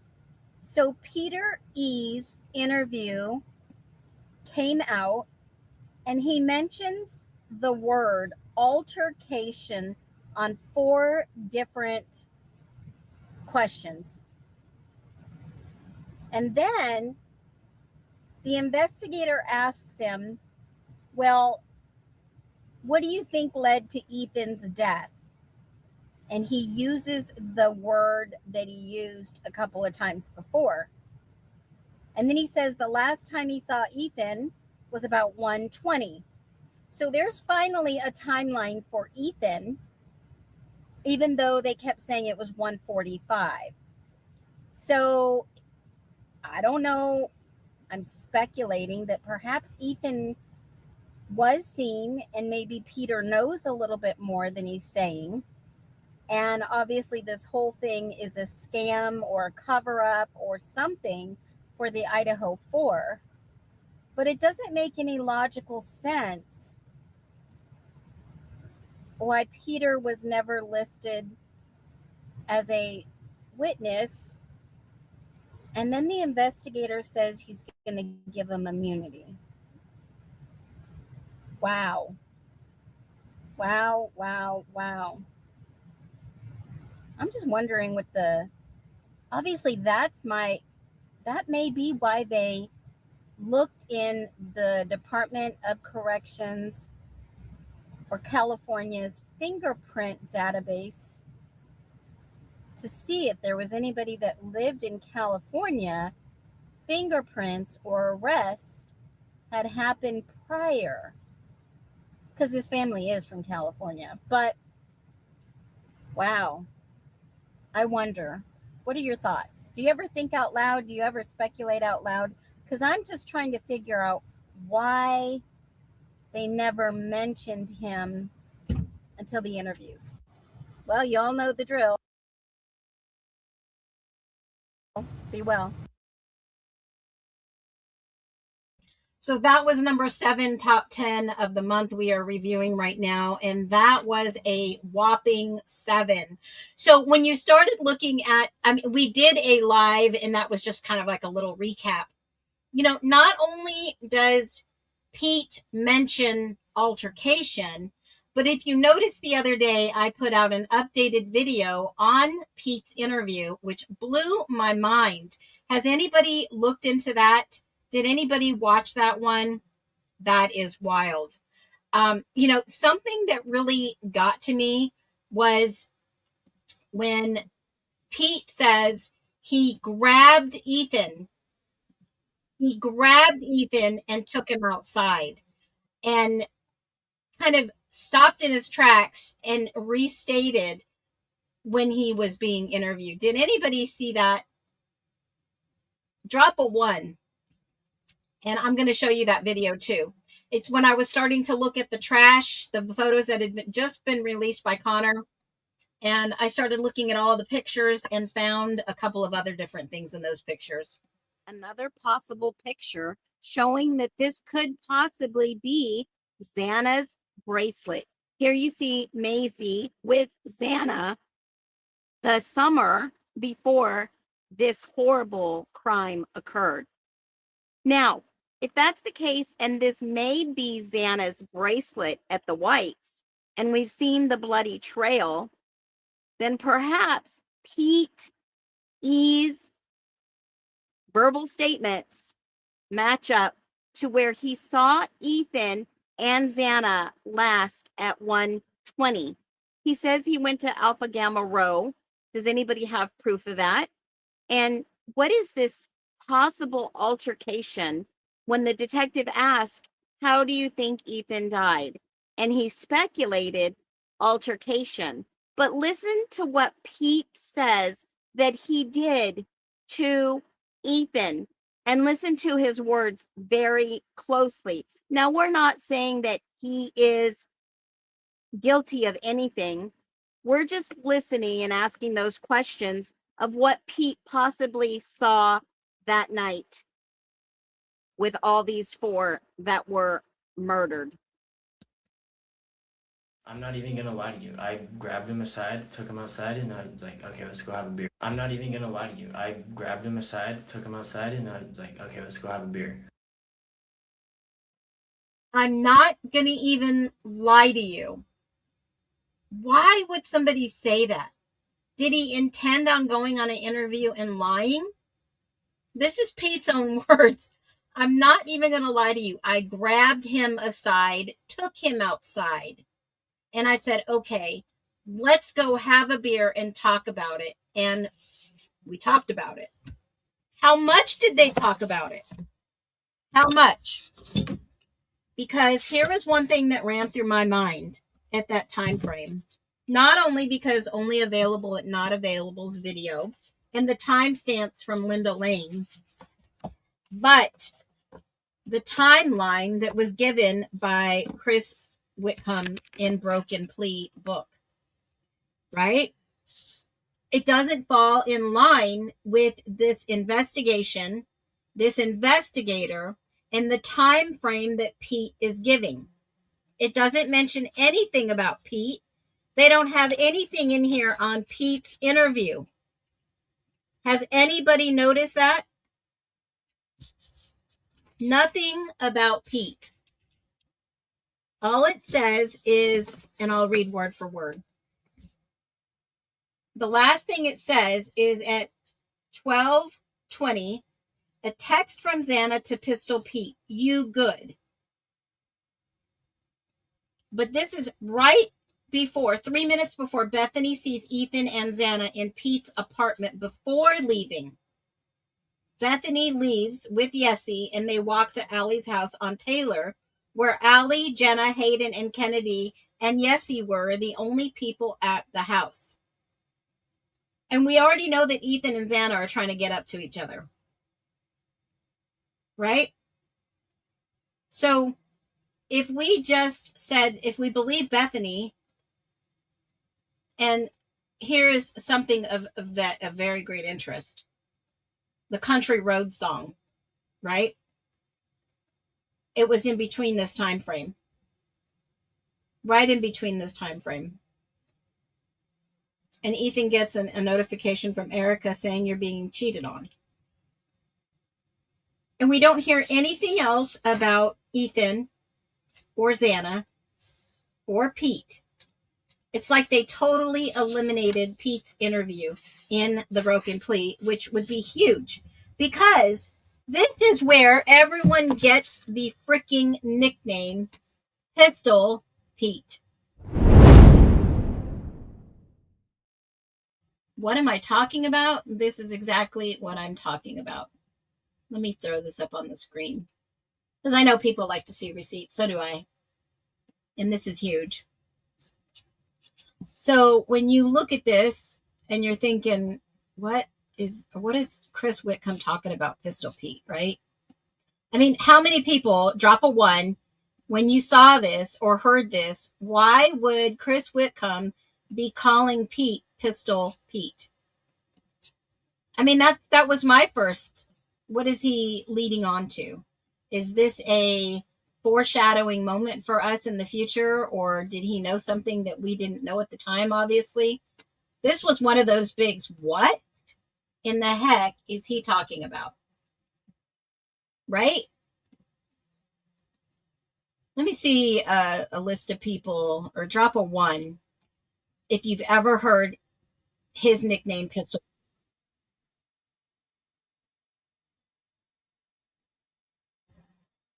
Let's go have a beer.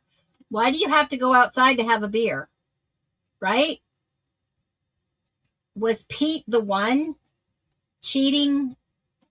Was Pete cheating with Xana? That's speculation, of course. We don't know. Maybe Pete is the guru on relationships on campus. I don't know. I mean, why would somebody go directly to someone like that for relationship advice? Because Pete had dated Xana before? I mean, you know, open relationships do exist in our day and time, folks, even in college kids, right? Is it possible there was maybe some type of, you know, something like that going on? Could have been. Very possible.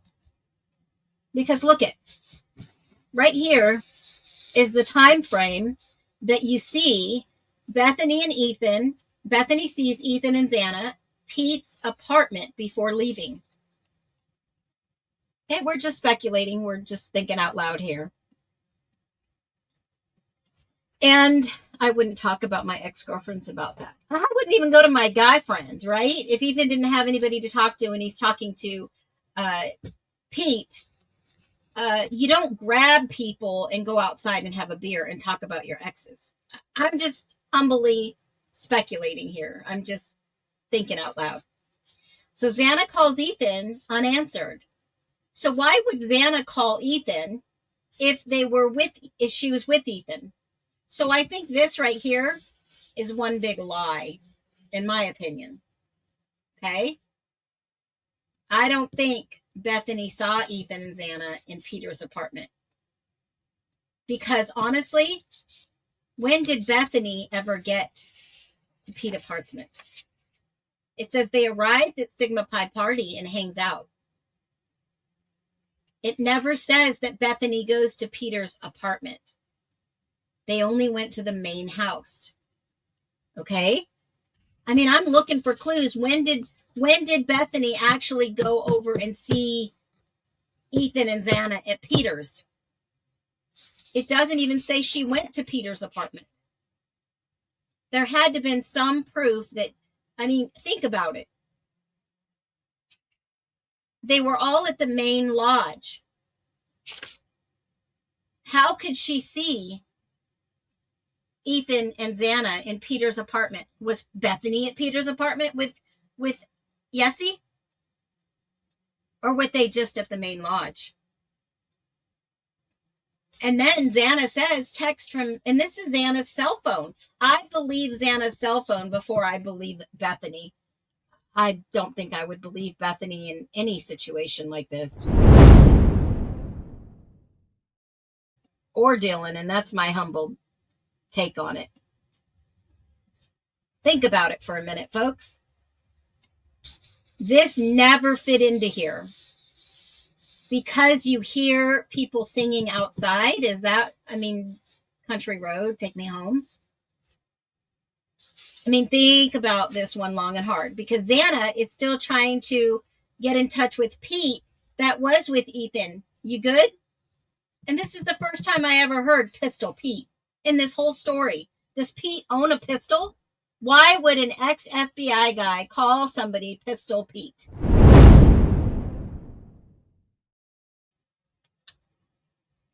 Don't know.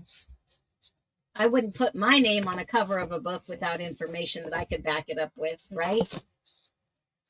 Anyways, Kaylee leaves. I think Kaylee got some information. Hey, come home. Something's going down. In my humble opinion.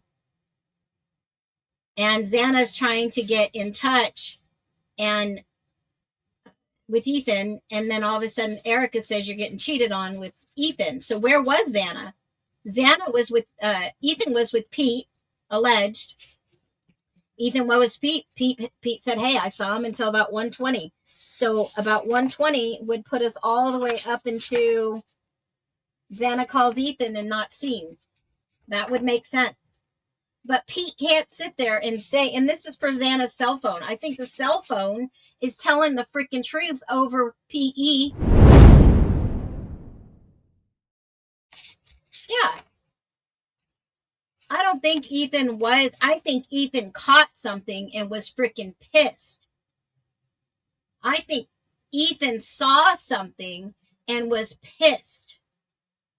And perhaps Pete took him to the side and said, hey, yeah, we got a little tipsy, we got a little drunk, this is speculation, and things got out of control, and hey, sorry, right? That could have been the whole thing. And Xana says, I'm out of here. I'm out of here. And the bracelet could have broken off. Absolutely. Or Xana had to go and blow off some steam, and she went to another friend's apartment where you see her at 2:00 playing a guitar. Pistol Pete, yeah, is a famous basketball player. Yeah, I know. It could be. It could be some people were pissed off at other people, but we don't know for sure. This statement doesn't match up to Peter's statement with him seeing Xana and Ethan until 1:20. Doesn't make sense. There's another error. And Xana was trying to call Ethan up until 1:16. Now, I believe Xana's cell phone right here over Pete's statement. Digital evidence does not lie. People do. And what did Pete say?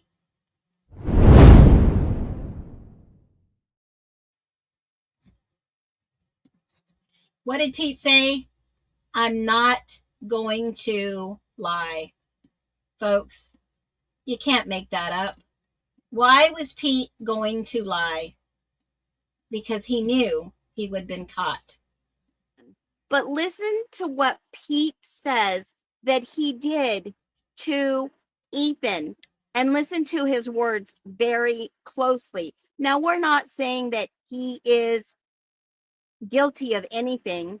We're just listening and asking those questions of what Pete possibly saw that night with all these four that were murdered. I'm not even gonna lie to you. I grabbed him aside, took him outside, and I was like, okay, let's go have a beer. I'm not even gonna lie to you. I grabbed him aside, took him outside, and I was like, okay, let's go have a beer. I'm not going to lie to you. I grabbed him aside. Did Ethan catch what was going on? Took him outside. Why would you take someone outside away from a situation that is maybe conflict? And was like, okay, let's go have a beer and talk about it. Talk about what? Talk about how hard it is to date Xana when everyone else is attracted to her and wants to be with her. I'm not even gonna lie to you. I grabbed him aside, took him outside, and I was like, okay, let's go have a beer.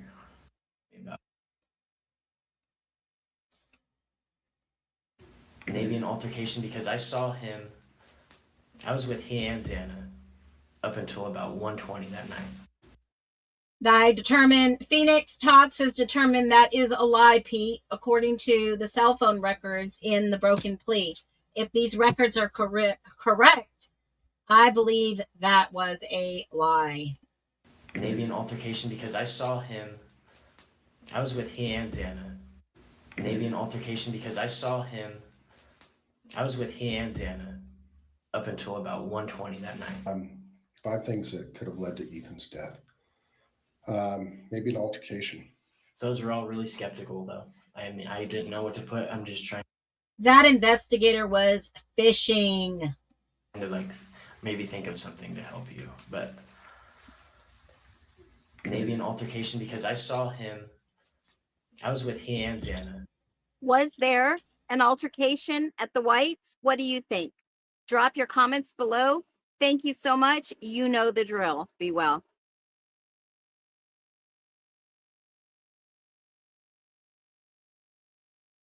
Now, I found this picture somewhere. I think it was on Pinterest, summer of 2022. There's Xana with the bracelet, and that is Maisie. So they were hanging out in the summer. I think Maisie knew that was Xana's bracelet. And for some reason, Maisie did not want to hang out with them that night.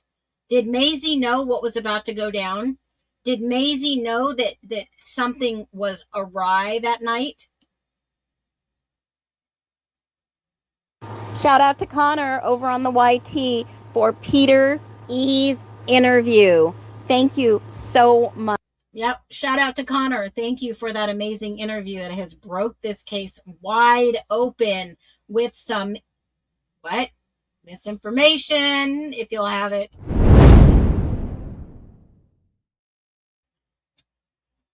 And love this, love to fish, but not this kind of fishing. Absolutely. I think they were separately. Yeah. I think something was going on elusively when you look at Xana spent the summer with Ethan. Yeah.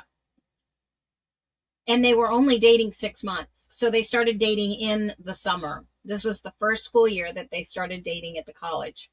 Very interesting stuff this whole entire month. And that was number 7 of What the Fuck Files. Excuse my French.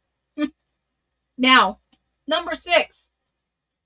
Let's get into number 6 because I was a little bit, facetious in this video, but maybe I need to be a little bit more like this because this was my top number 6 on the Idaho 4. And this had me really thinking about all this new evidence. Another day, another wowzer in the Idaho 4. I'm telling you, if this family or families don't realize how ignorant it is to avoid or say that the evidence doesn't exist, that Brian Christopher Koberger may have not committed this crime, even if he didn't do this crime alone, there is somebody out there that assisted in this crime. Now, I will say this, to ignore the new evidence is just ludicrous at this point. It is pure ignorance. And if you understand all the information that's coming out and these documents are actual, truthful, and factual, the public has an interest in this case. They can ask for any documents and most people are getting them. They could release all the photos, all the pictures they want, and everybody can look through them. Everybody can create content if they wished. Now, if you don't, that's cool. But you know what? We're supposed to believe in our justice system. And this, in this case, must not be pure justice because they may have got the wrong guy. Is it possible? Absolutely. but the evidence is irrefutable at this point, and the families are just choosing to ignore this, allegedly, in my opinion, because that's what it looks like to me. What about you? What do you think about the evidence coming out in the Idaho 4 that these families are just ignoring? Make it make sense. Another day, another wow. All right. So here's the question for the chat. All right. How confident are you that Koberger is innocent? And I'm going to give you two options here because this is going to be important. I have always remained that I believe he is innocent. Okay. Because of what Anne has said, because of the evidence that has come out over the last couple of months. And something that really bothered me, and I will say bothered me, 50%,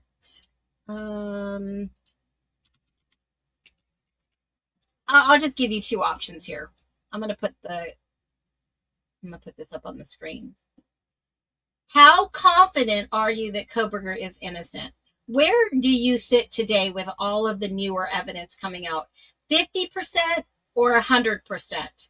So 1 for 50%, 100 for number 2 for 100%.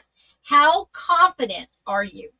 Are you 50% way there? Or are you 100%? And I want to get the kind of feel for the poll and the people in this chat. And obviously, if you tune in on a replay, you can drop your numbers below. I can still see them. Because something that has really bothered me, and I have always remained neutral until they show me proof that Koberger is factually guilty. And we've all gone down this road. We've talked about the Innocence Project. I've talked about the 85 percenters in prison that are factually innocent, that did not commit a crime. We have talked about people that have been exonerated after 30, 40 years. We have talked about people on death row being exonerated. And I'm just a little curious how you feel where you sit today, especially when I put something if Koberger is guilty, because I've still not seen any documentation that proves his guilt. Don't you think that they would want us to know, yeah, he's guilty? Not just a plea deal that we know that plea deals definitely aren't worth their weight in gold, right? So right now this poll is sitting at 100%, 99.9%, 75%. And I think that's fair. I'm probably about 80%. I'm fair to say that's about 80%. Because there is still a 20% window. Why would someone take a guilty plea? I want you to think about that for the next 24 hours. I put up a poll. A lot of people are starting to answer that poll with some very good thoughts. Very good thoughts. I agree with Koberger that he is criminally responsible. I'm about 20%. Okay? I'm not saying he did the pew or he did the eek. I'm just saying I wouldn't be able to say he did this at this time. And that's a fair statement, Yvonne. A very fair statement. Abso-freaking-lutely.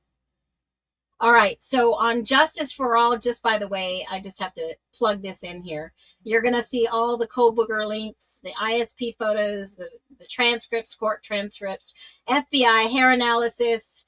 You just click it. It's going to give you the option to download it. That is that his hair did not match. That is the FBI reports. And you can actually go and click on these reports, download them or read them online. Exhibit experts reports. If you scroll down, there are the press release for the major updates that we covered in a live not too long ago. This is the discovery of the autopsies by the medical examiner. You'll see some full videos, and I'll add a few more for the top 10 in June.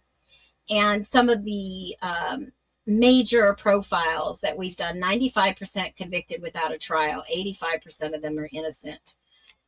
You can see some new docs that were downloaded. You can go and look at them. The Latah prosecuting attorney. This is the interesting information for the cell phone data and a couple of other things. The dollhouse, some, send us a message, join the mailing list, and some, community outreach. And this is something of great interest for a lot of people, is the Innocent Project. And I saw in the Innocent Project, I was going through some records and some information about Bika Barlow and how many cases she's been on for the Innocent Project. And she was she was brought in very early. And we have some of the legal scholars and experts in this arena, but yet the parents believe he is guilty. Well, some experts believe he is innocent.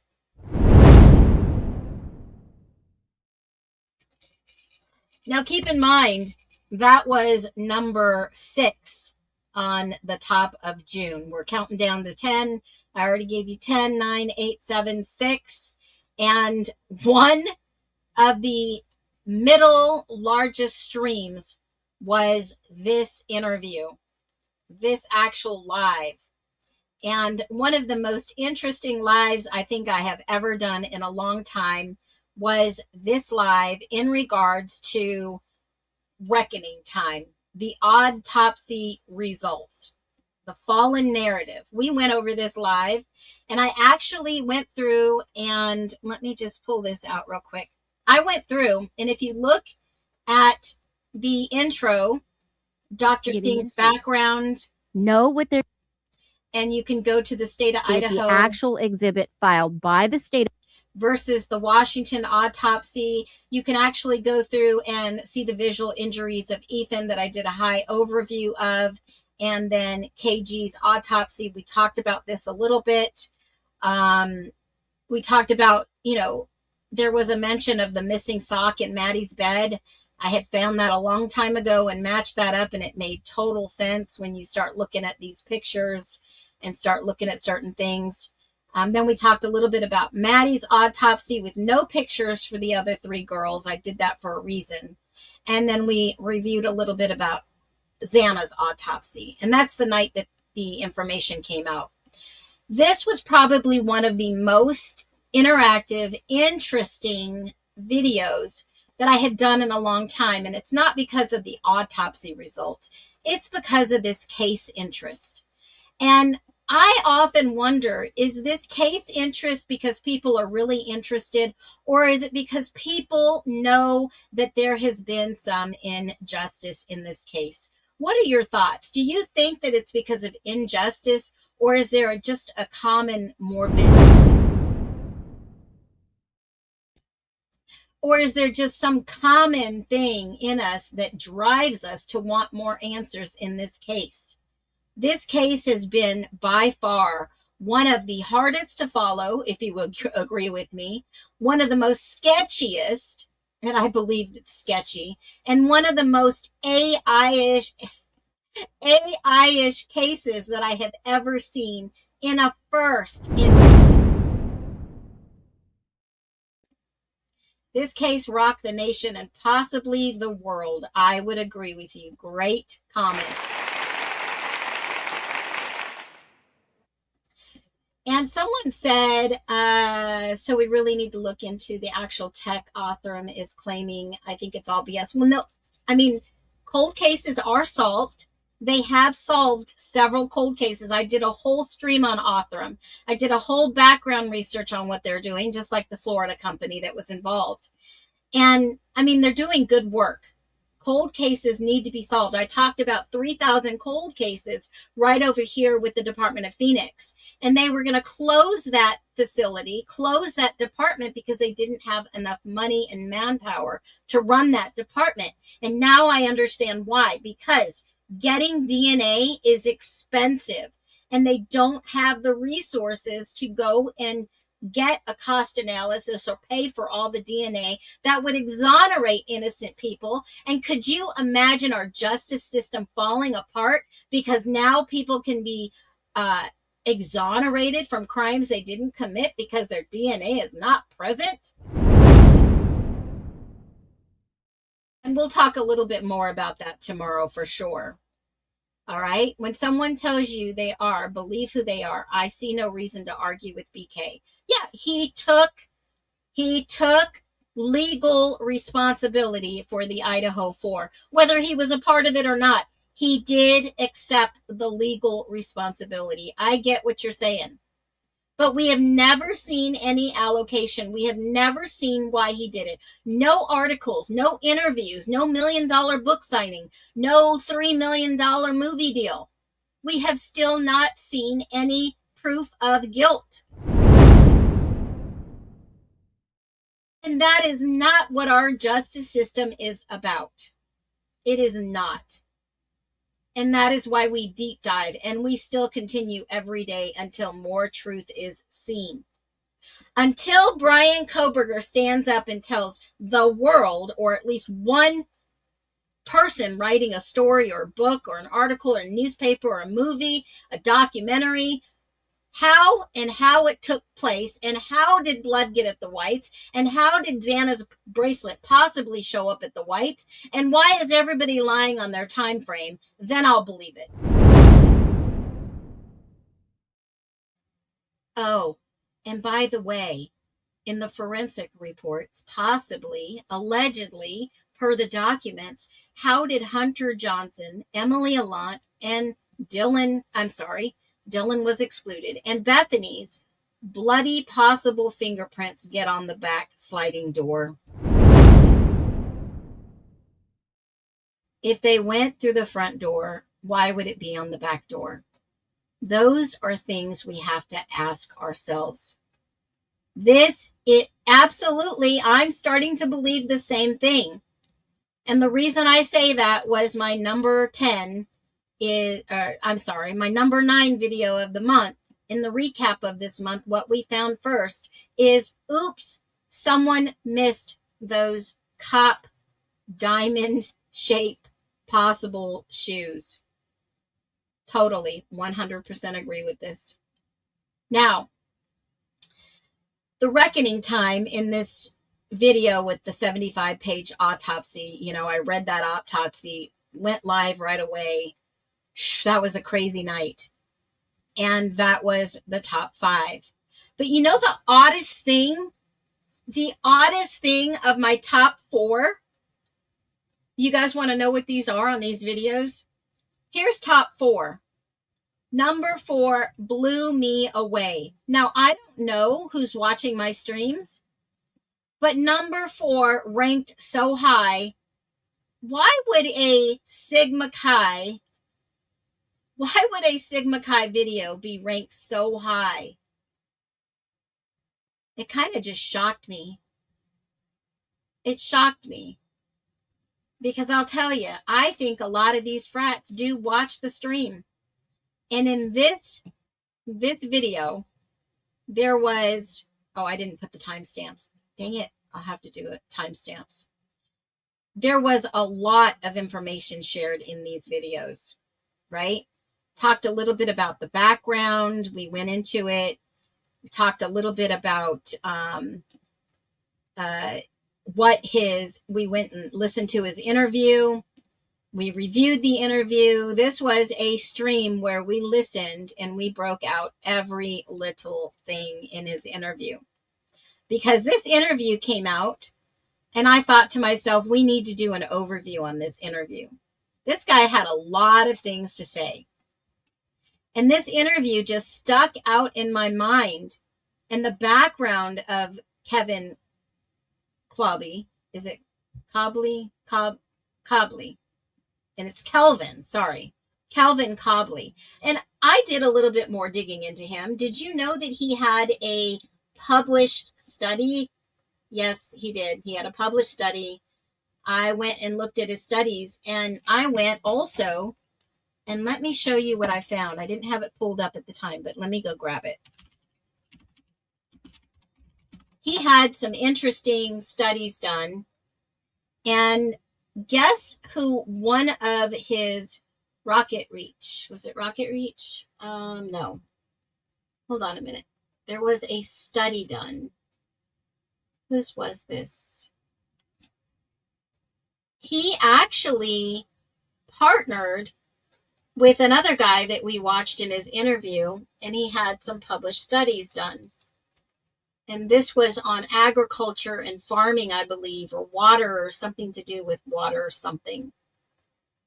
Timberline High School in the Idaho Press. They had some interesting articles about him. And let me just grab this. Hold on. It was on a research paper.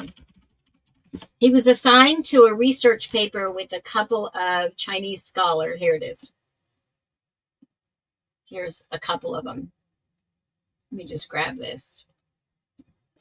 And it was the Snake River watershed. And guess who was on this study with him? John Fellon, the same guy that we did a overview on the channel. Remember that one with John Fellon? He actually had an interview over at, this was the Environmental Studies Geography in 2019.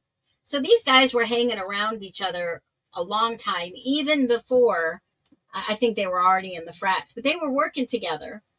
There was one publication, and it was Environmental Science. All the co-authors, Jai Che, Sun Bing Lim, their studies were medicine, environmental science, computer science. And John Fellon was one of the people who actually did this research of the Snake River watershed together. And you can go and read the published, there's one reference, right? You can go and read it. But the water quality standards in 1940 is when it started in environmental science. And then they did the Snake River watershed. And it was a published related paper. And I thought that was very interesting. So these guys were linked not just in the frats, but also studies.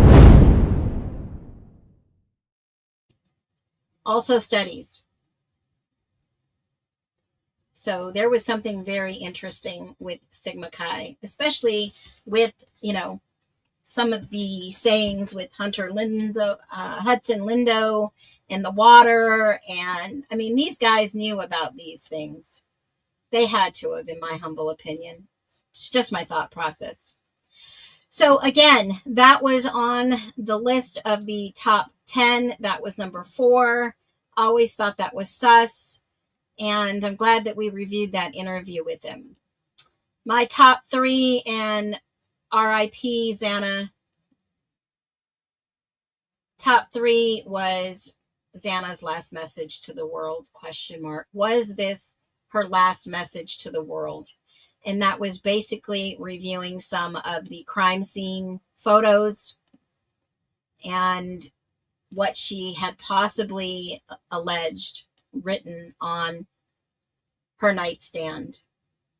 If that was indeed Xana in the room, and not believing the article that was written by an ex-FBI person, Coffindaffer, that actually said that one of the surviving roommates couldn't even identify the body, the face. I don't know how somebody could get it wrong between brown and brunette hair.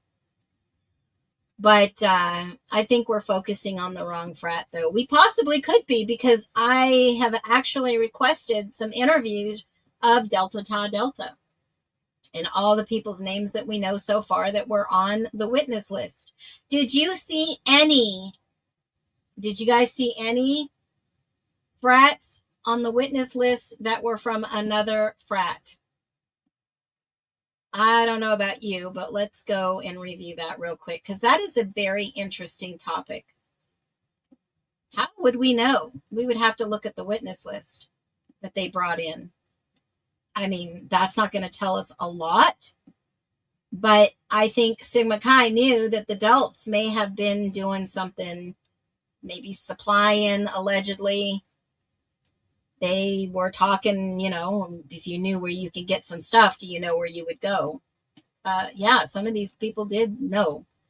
So let's go and look at the witness list real quick. all the guys who didn't want to help the police at all. Yeah, I mean, you saw Mason Barstow's interview, right? He was so worried about his phone and what they were going to find on his phone. So let's look at this real quick, and let's go to the witness list real quick, and let's take a look at that. So this is the state's witness list. Was our friend Barstow on there? Yeah, Mason Barstow was on there. Cole Beringberg. Let's see who else was on there. I don't see Cole Altadiner. I don't see him on here at all. Cole's not on there. Cole Beringberger is. I call him Beringberger. Cole Berenberg is. And let's just see who else was in another frat. Let me see. Paige Carter, John Fletcher, Peter was with Sigma. I don't see a lot of other frats, Jack. I mean, we went through a lot of this list.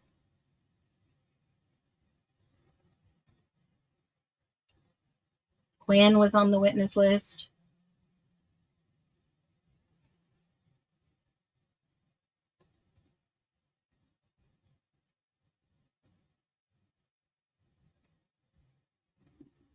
I don't see a lot of other frats on here.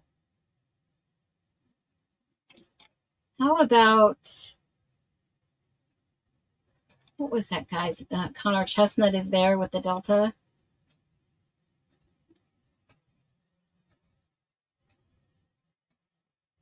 There's Reagan. Yeah, that's a great question. I have got a breakdown of who all these people are, but I'm just trying to remember. I don't see a lot of other people. And then on Brian's list, there is obviously Adam Latta, which is not on the state's witness list. Ava Wood. Ava wasn't on state's list either, which is interesting. Braden Jensen, he wasn't on the state's witness list either. Jensen wasn't on there. That's interesting. And then you go down and you look at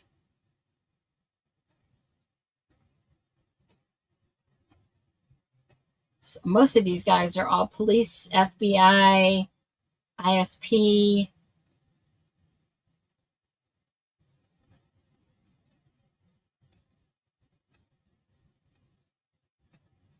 Joe Vito wasn't on. I mean, what were they going to have Joe Vito on the stand for in Koberger's case? And Vito wasn't even on the state's case, even though the ISP did some investigation there. That always blew me away. I've always thought, why would Joe Vito be the center of attention? Because he was at the grub truck? Or is there something more to that? And then he went to go work for the University of Idaho, which was odd. And then he went to Washington to work for some medical company. Let me just see. I don't see a lot of other guys from other frats even on the witness list for Brian Koberger. So obviously, Tim DeWolf was Sigma Chi. That is really odd, Yasina. I wonder why that is. There's only 3 frat guys. Timothy DeWolf. Why is that? If they had an alternative perpetrator theory and they filed it, how come there's only certain Braden Paulo, Braden Jensen, Hunter Johnson, Emily Allant, Dylan, Bethany? So don't you think that the defense knew what was going on? That is super sus. That was a beautiful question. Thank you for asking that. We'll do something. We'll put something together.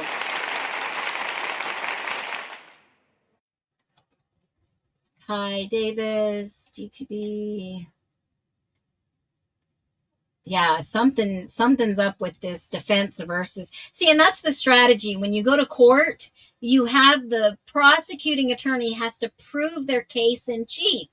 That means that they have to prove what they say in the affidavit, right? That's their case against this individual. The defense has to prove they're not guilty, whatever they plead out. And to prove they're not guilty, they're going to show evidence in this area. And that makes sense now when you start looking at the state versus the defendant, and you start looking at these names. And I mean, I can go through and I could tell you honestly that there are 3 people on, and Lyndon Beck is present in the witness list. Lakeland McComas, which we've always said she was sus. Kai Davis. That's just so weird. I think it's weird that Bethany would date somebody named Kai because that's her dad's name publicly. And Mason Bangerman is on there. He's the, guy who busted out in Boise and got into a brawl and got arrested, and we saw his video, and then he was arrested for drugs, right? He had drugs on him, and immediately he shut up in the middle of his interview, and they turned the camera off because he called for an attorney, right? I mean, look at these people that were in his defense list. What were they going to bring Quinn Kelly in for? What was he going to go on the stand, and what was, Ann going to prove there? What was Ann going to prove with all these other law enforcement? That they knew what was going on, that perhaps all these people, Tim DeWolf, the president of the frat that night, knew exactly what happened at what time. What time did Tim DeWolf get, hey, something's not right, we have no check for yada, yada, yada. Right? I mean, the president of the frat is always the first to get information. They have to pass it through the right channels. It's like a chain of command. I mean, what was Yasina going to offer at the time? Yeah, I was walking with Dylan and we were walking away from the house. So she wasn't even there. I mean, this is alleged, obviously, speculation. What were all these people going to come to the stand and testify on behalf of the defense? Yeah, what were they going to say? Oh, yeah, Caleb, that's a public known name. Yeah, absolutely. So sussy. The 3 guys from the Banfield were from from what's his face's frat, Alpha Kappa Lambda. Yeah. So, here's the deal, truth or not redactions. Here's the deal. When Ann went in court, and I shared this before, Ann went to court and they had no problem with the witness list because whoever she was going to call, they were on the state witness list anyway, and they were having no conflict with the witness list because they agreed to them and they filed them and they signed off in a stipulation that she was going to actually ask, the defense was going to ask these witnesses to be there anyways.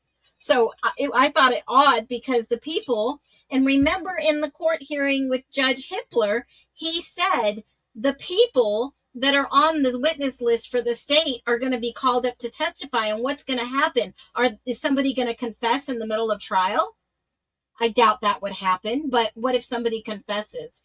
Oh yeah, this was all unsealed and we've shared this before. Remember, Judge Hippler was not, he didn't turn a blind eye to what was going on. He just had to rule by the law, which I think a lot of it was just irresponsible, in my opinion. The defense, I don't know. I'm not sure. I think they were going to shoot themselves in the foot too. They were going to bring up possible witnesses to what? Suspects to what? It would have been bad. They would have impeached everybody, and where would they have gotten? Probably a not guilty verdict for Koberger. It was going to be a shit show of the experts. That's why I was so excited to go to this court hearing, to go to this trial, and they didn't have it. Yes, Dina, welcome in, and I hope that you're doing so much better. I hope, and we are definitely praying for you this morning. And yeah, definitely get some rest. We know you're here. We have a safe place built. We are good to go. So yeah, it really, I mean, that's a huge question. That was a beautiful question. Thank you for asking that question. That gives us just a little more deeper insight into what was probably going on. But that was the X-Files, and that was probably one of the most watched videos of all time in June. And that was Xana's last message to the world, ?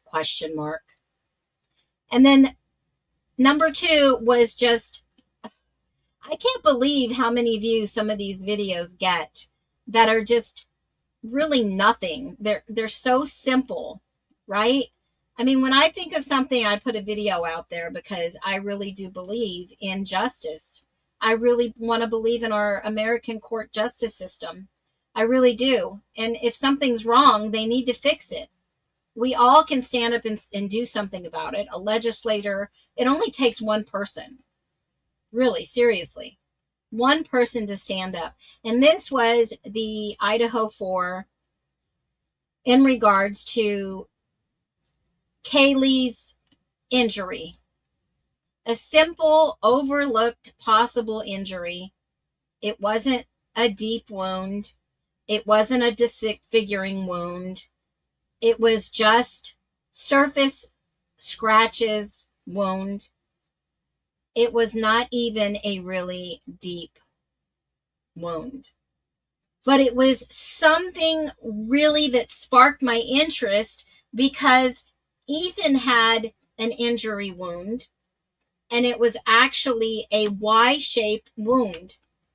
If you look at the description of it, they weren't intersecting, but it looked like a Y-shaped wound. And in my humble opinion, it looked like a dagger. But I'm not an expert in weapons or tools. The expert was going to be coming to trial. But this was number 2 of the month of June. And this was Kaylee's injury in the shape of a wound, J. Interesting. Wait. Hold on. That's connected to why is the saxophone so loud? And obviously it was a TikTok trend going around. But a lot of people didn't know that Kaylee had this wound. And that was my whole message.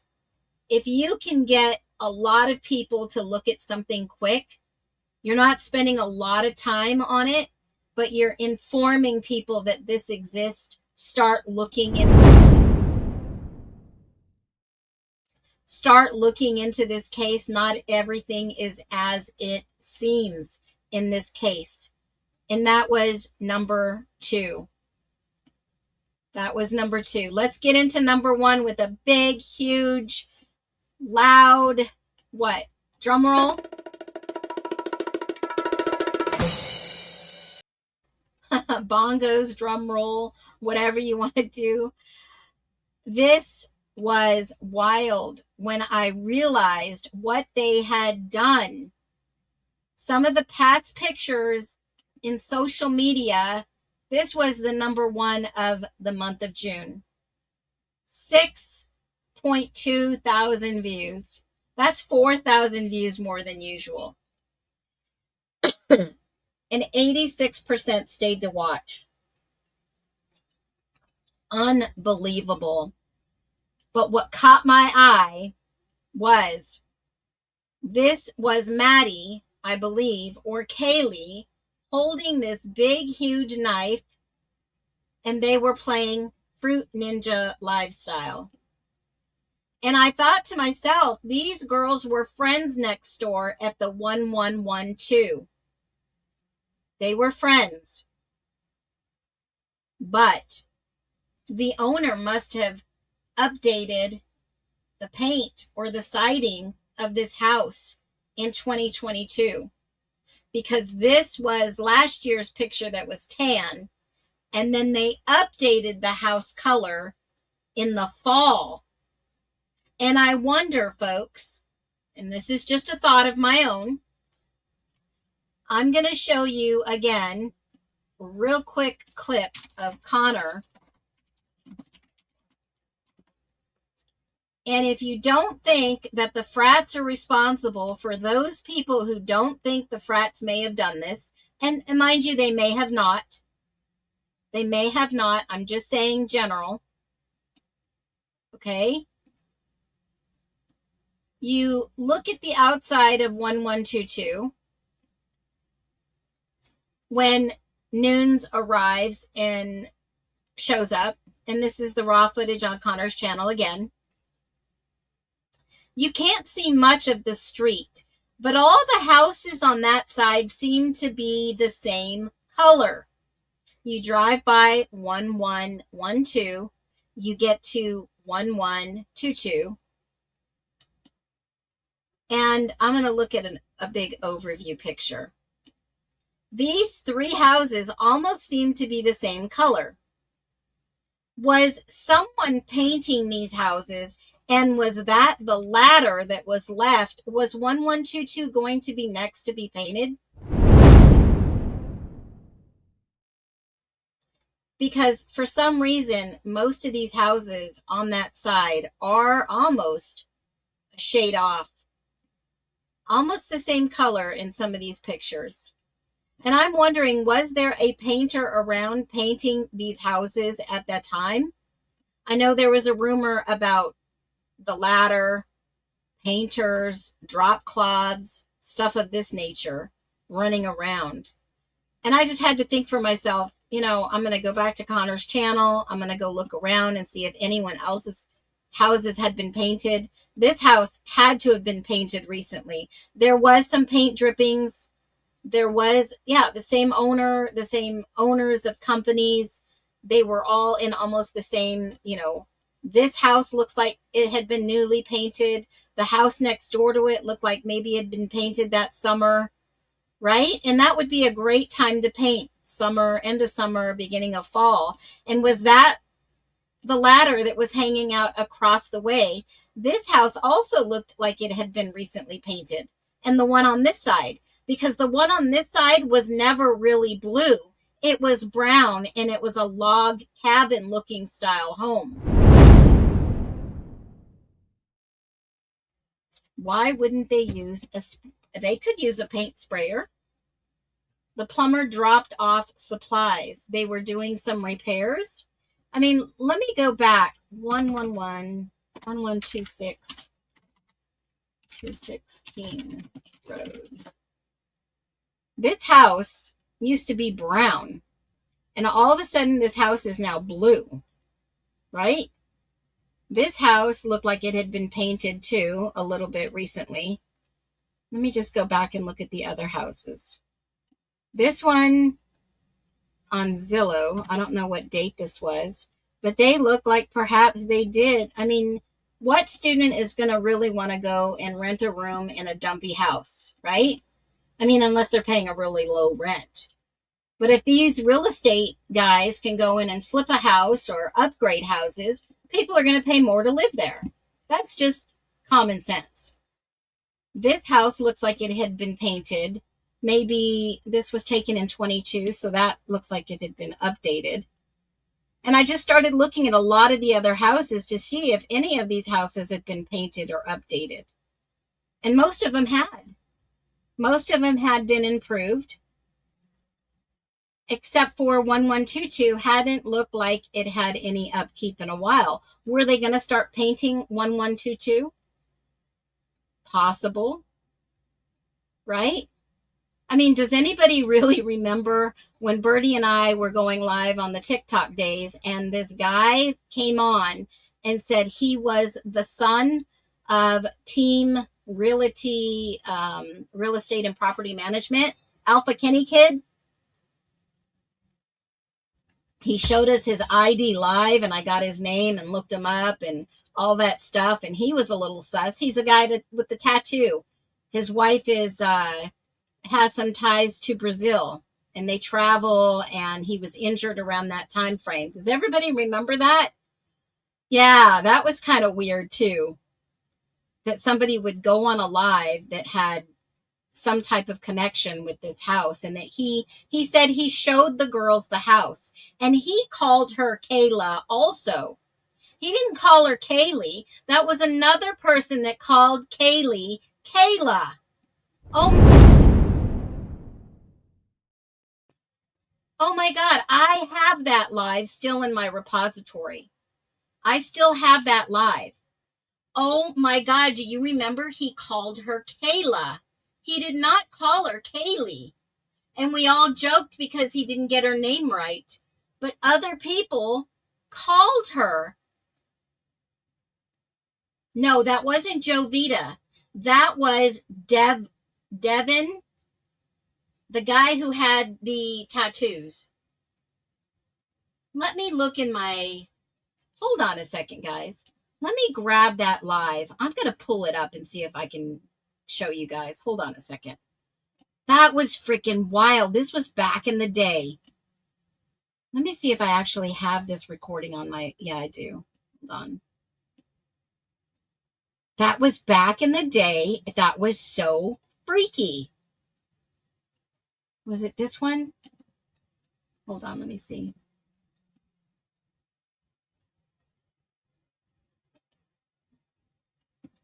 It was with Birdie. Let me just take a peek. Videos. Where did it go? That was one of the wildest videos. He had the floor plans. He knew everything. He showed his ID. I verified his name. I looked up his background.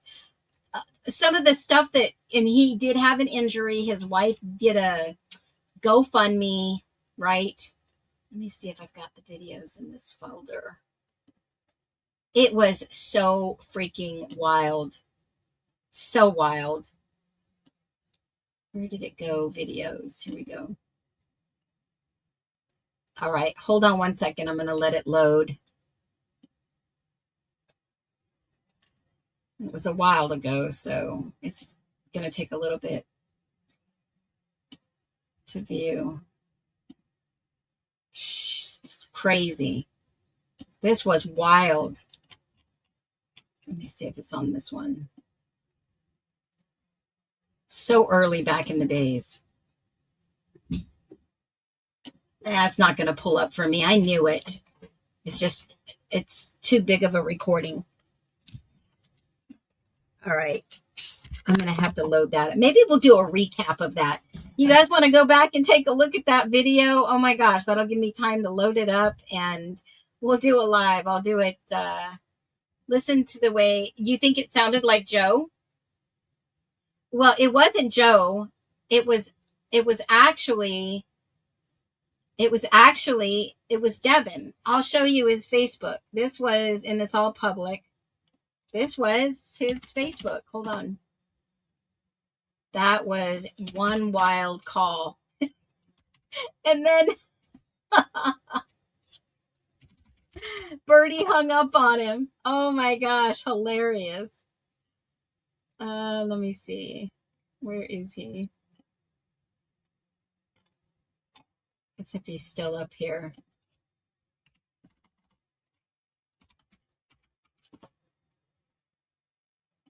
See, is he up here still?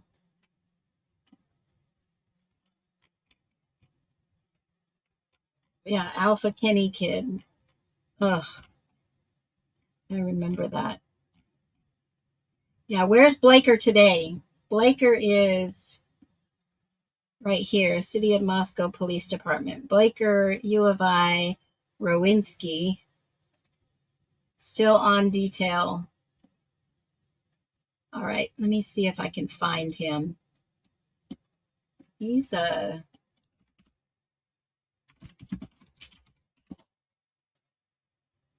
Where did he go? Did he disappear?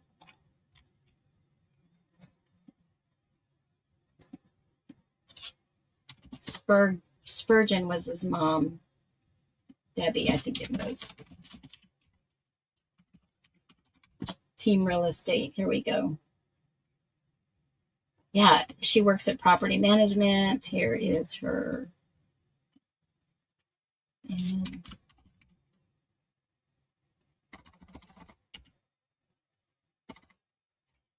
let me just see.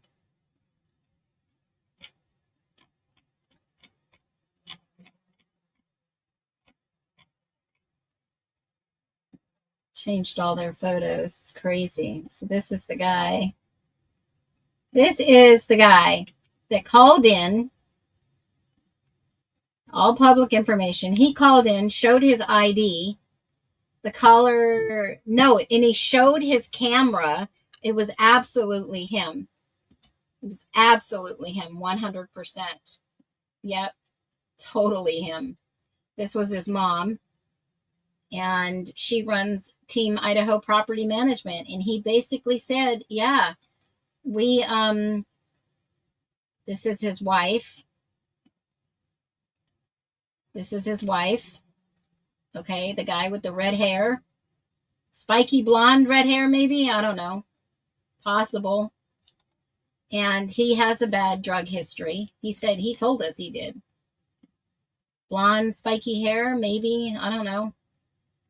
But she did a fundraiser for him because he was in some type of injury. And there's Megan Marshall, judge in this case, that married him. Right in the courthouse, folks. You can't make this shit up. You can't. It's a small freaking world. Did he drive around in a white car and picked up rent from tenants? Yeah, maybe. I don't know. Is there a connection? Maybe. I honestly don't know. But he did fly to Brazil right after that. He did get the tattoo. And his brother, I think that's his brother. He knows Sean Wilson.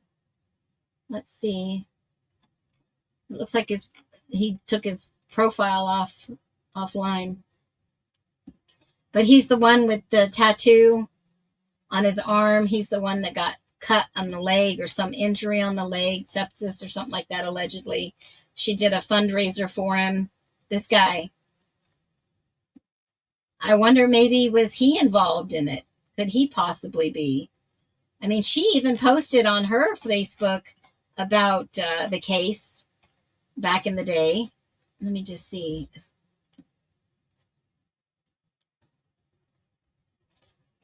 I don't know what kind of car he drives. That'd be interesting. Yeah, but she's from Brazil. And they took a trip over there to get away after that. He was injured. She even did some type of GoFundMe for him. Just weird. I'll look and I'll load that call. And she became a naturalized citizen. I'll do a call. I'll do a live when I load that up. Do they have a cat? Just kidding. They have a dog.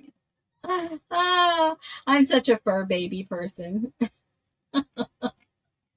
Yeah, but that's his wife. That's his wife. She's married to, oh, here is his profile. I thought he took it offline. Okay, so he, this was in 2019. I don't know if that would be considered spiky red hair. I don't know. Blondish, reddish hair. I don't know. Could he be involved? I don't know. That just because he has hair that's that color doesn't mean he's guilty of anything. But I remember he's the guy that went and got the tattoo. And that was 2017. Oh, there's a kitty cat. And let me see. Hold on. Did he take off his tattoo picture? Oh, no. Here it is. This is the guy, guys. Remember with the tattoo of Bob's Burgers? 1, 2, 3, 4, 5. You guys all remember that one? That was it. He went to Brazil. In São Paulo, Brazil. Sao Paulo. Yeah, there you go. Dirty blondish. Is there any newer posts from him? No, let me look. Let me see. Let me see. The last one was on the 24th. Talks about Luigi Mangioni's manifest. And that was in 24. He posted it. There was in 23. 2013. 2023. This is when, thanks to everybody who donated, this was the GoFundMe. And this was the oddest thing because let's let this pull up. Let me see if it pulled up. One of the most craziest things in this case since I've been covering it, looking into it, deep diving. I'm going to load that video up and we'll watch that with Birdie. That was wild, right? Oh my goodness. And let me just go back and refresh this because it is not pulling it up. I don't know what's going on. It looks like it's trying to load still. Yeah, it's still trying to load. What kind of tattoo is that? It's a Bob's Burgers. You know, the cartoon where they would make meat out of people. I don't know why some people are so fascinated with that cartoon. It just blows my mind some days when people talk about that cartoon. Yeah, but for a time he said he lived in Sao Paulo. I mean, that was one of the craziest things that I had seen. Here, I'll pull it back up. Hold on. Says he lived in Brazil for a little while and then they came back to the States and then she became naturalized, a naturalized citizen. So, yeah. So those were the top 10 of June. At the end of the month, I usually stream going back. Let's see if this will load up again. I don't know if it will. But they raised money for him. They said he had some type of sepsis or something on the GoFundMe. This was November 17th. That was his last photo around that time frame on the 17th. And then he had something that came up and they had to get medical help. He was medevaced out. Yeah, I remember that. He was medevaced out and to, I think, Seattle. And they had to get him some, no, it won't come up. Let me see if I can find it. Devin's medical help.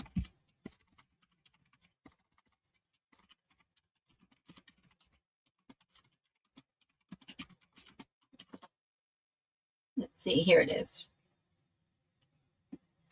So this tells the whole story of what he needed the donations for. And this basically says that I'm married to Devin. We're creating this page because my family has fallen on hard times and we don't know what else to do. We are a family of 4 with a 2-year-old and a 4-month-old currently, and I'm the one who is I'm the only one physically able to work. Last year, November, my husband fell ill and contracted sepsis, pneumonia, and was life flighted to Spokane. Okay. So when I looked up what this was, because I've never seen any, I know what pneumonia is. I know what sepsis is. But when I looked up the other, it's a serious condition when your muscles break down and release toxins into your body and kidneys. And I kept saying, well, why would your muscles break down? And it says it could be an underlying health condition. I'm not saying it was related to any type of, injury.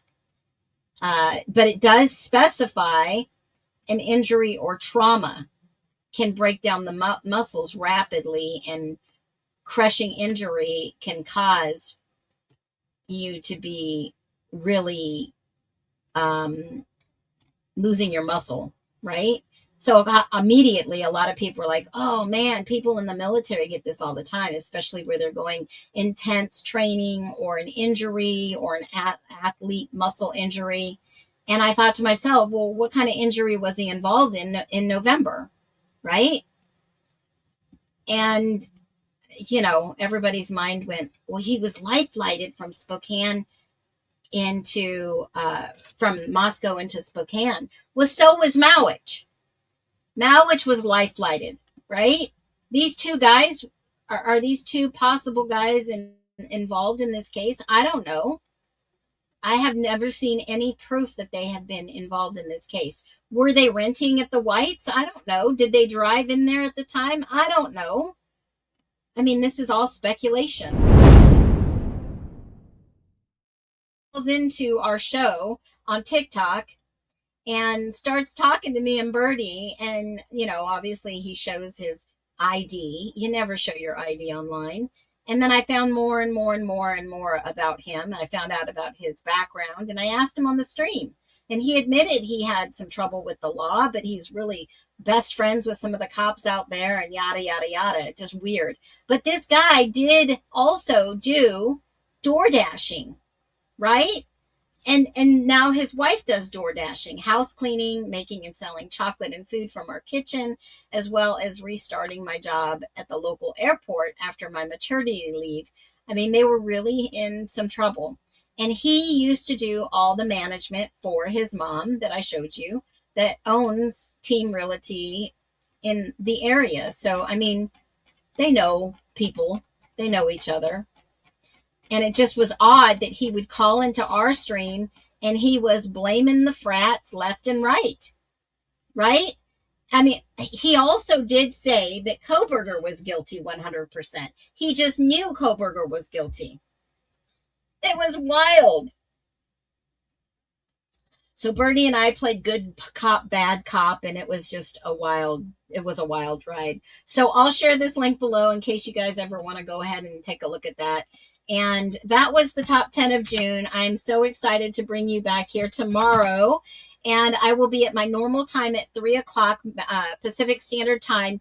Tomorrow, you guys do not want to miss. It is going to be a stream from my follow-up question in regards to Brian Koberger. And if you know, you know. I'm going to read you what I wrote, and we're going to deep dive into it. So do please bring your... Let me just grab it real quick. I will bringing mine tomorrow, July 1st. Since we're talking about Independence Day coming up on Saturday, make sure you got all your lovely, amazing recipes. I'm going to share my freedom pie recipe tomorrow. You don't want to miss that, even if you replay just to watch it. Bring your tin foil sombrero, because you're going to need it. You're definitely going to need it tomorrow, because I'm going to be talking about some heavy stuff.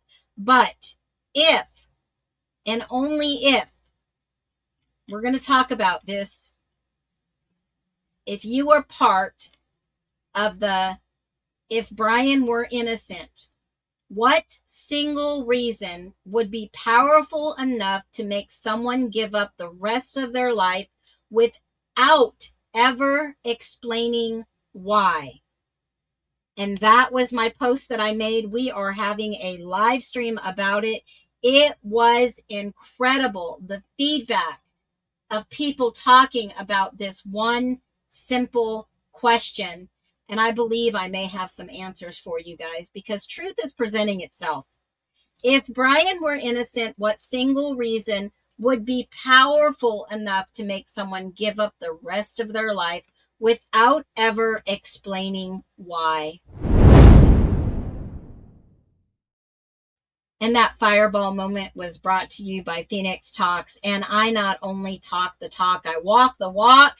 And I am so thankful for everyone tuning in today. It has been a long live. It has been the top 10 for June. We're coming back tomorrow. Bring your tinfoil hat and let's get going.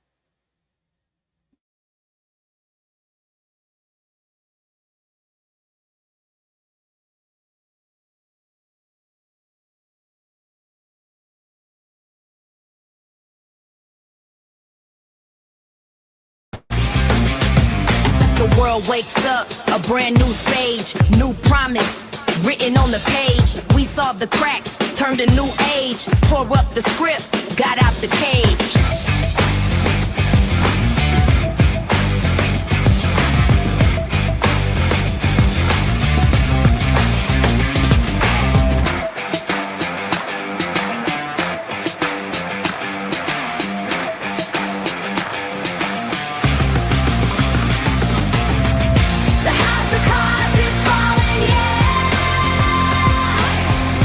Watch it all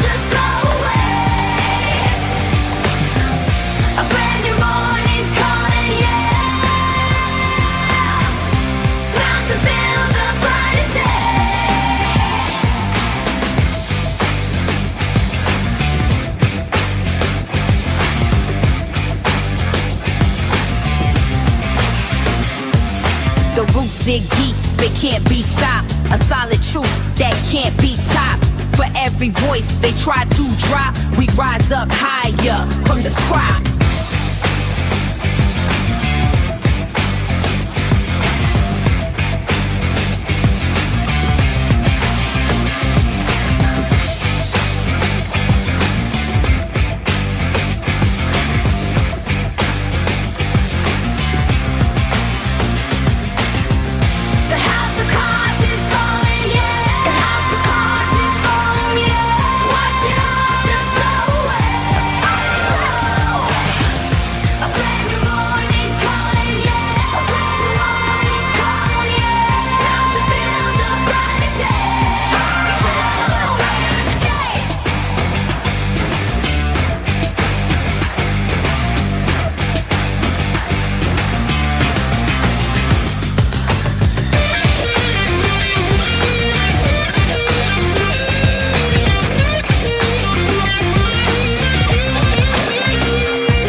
It's just the beginning.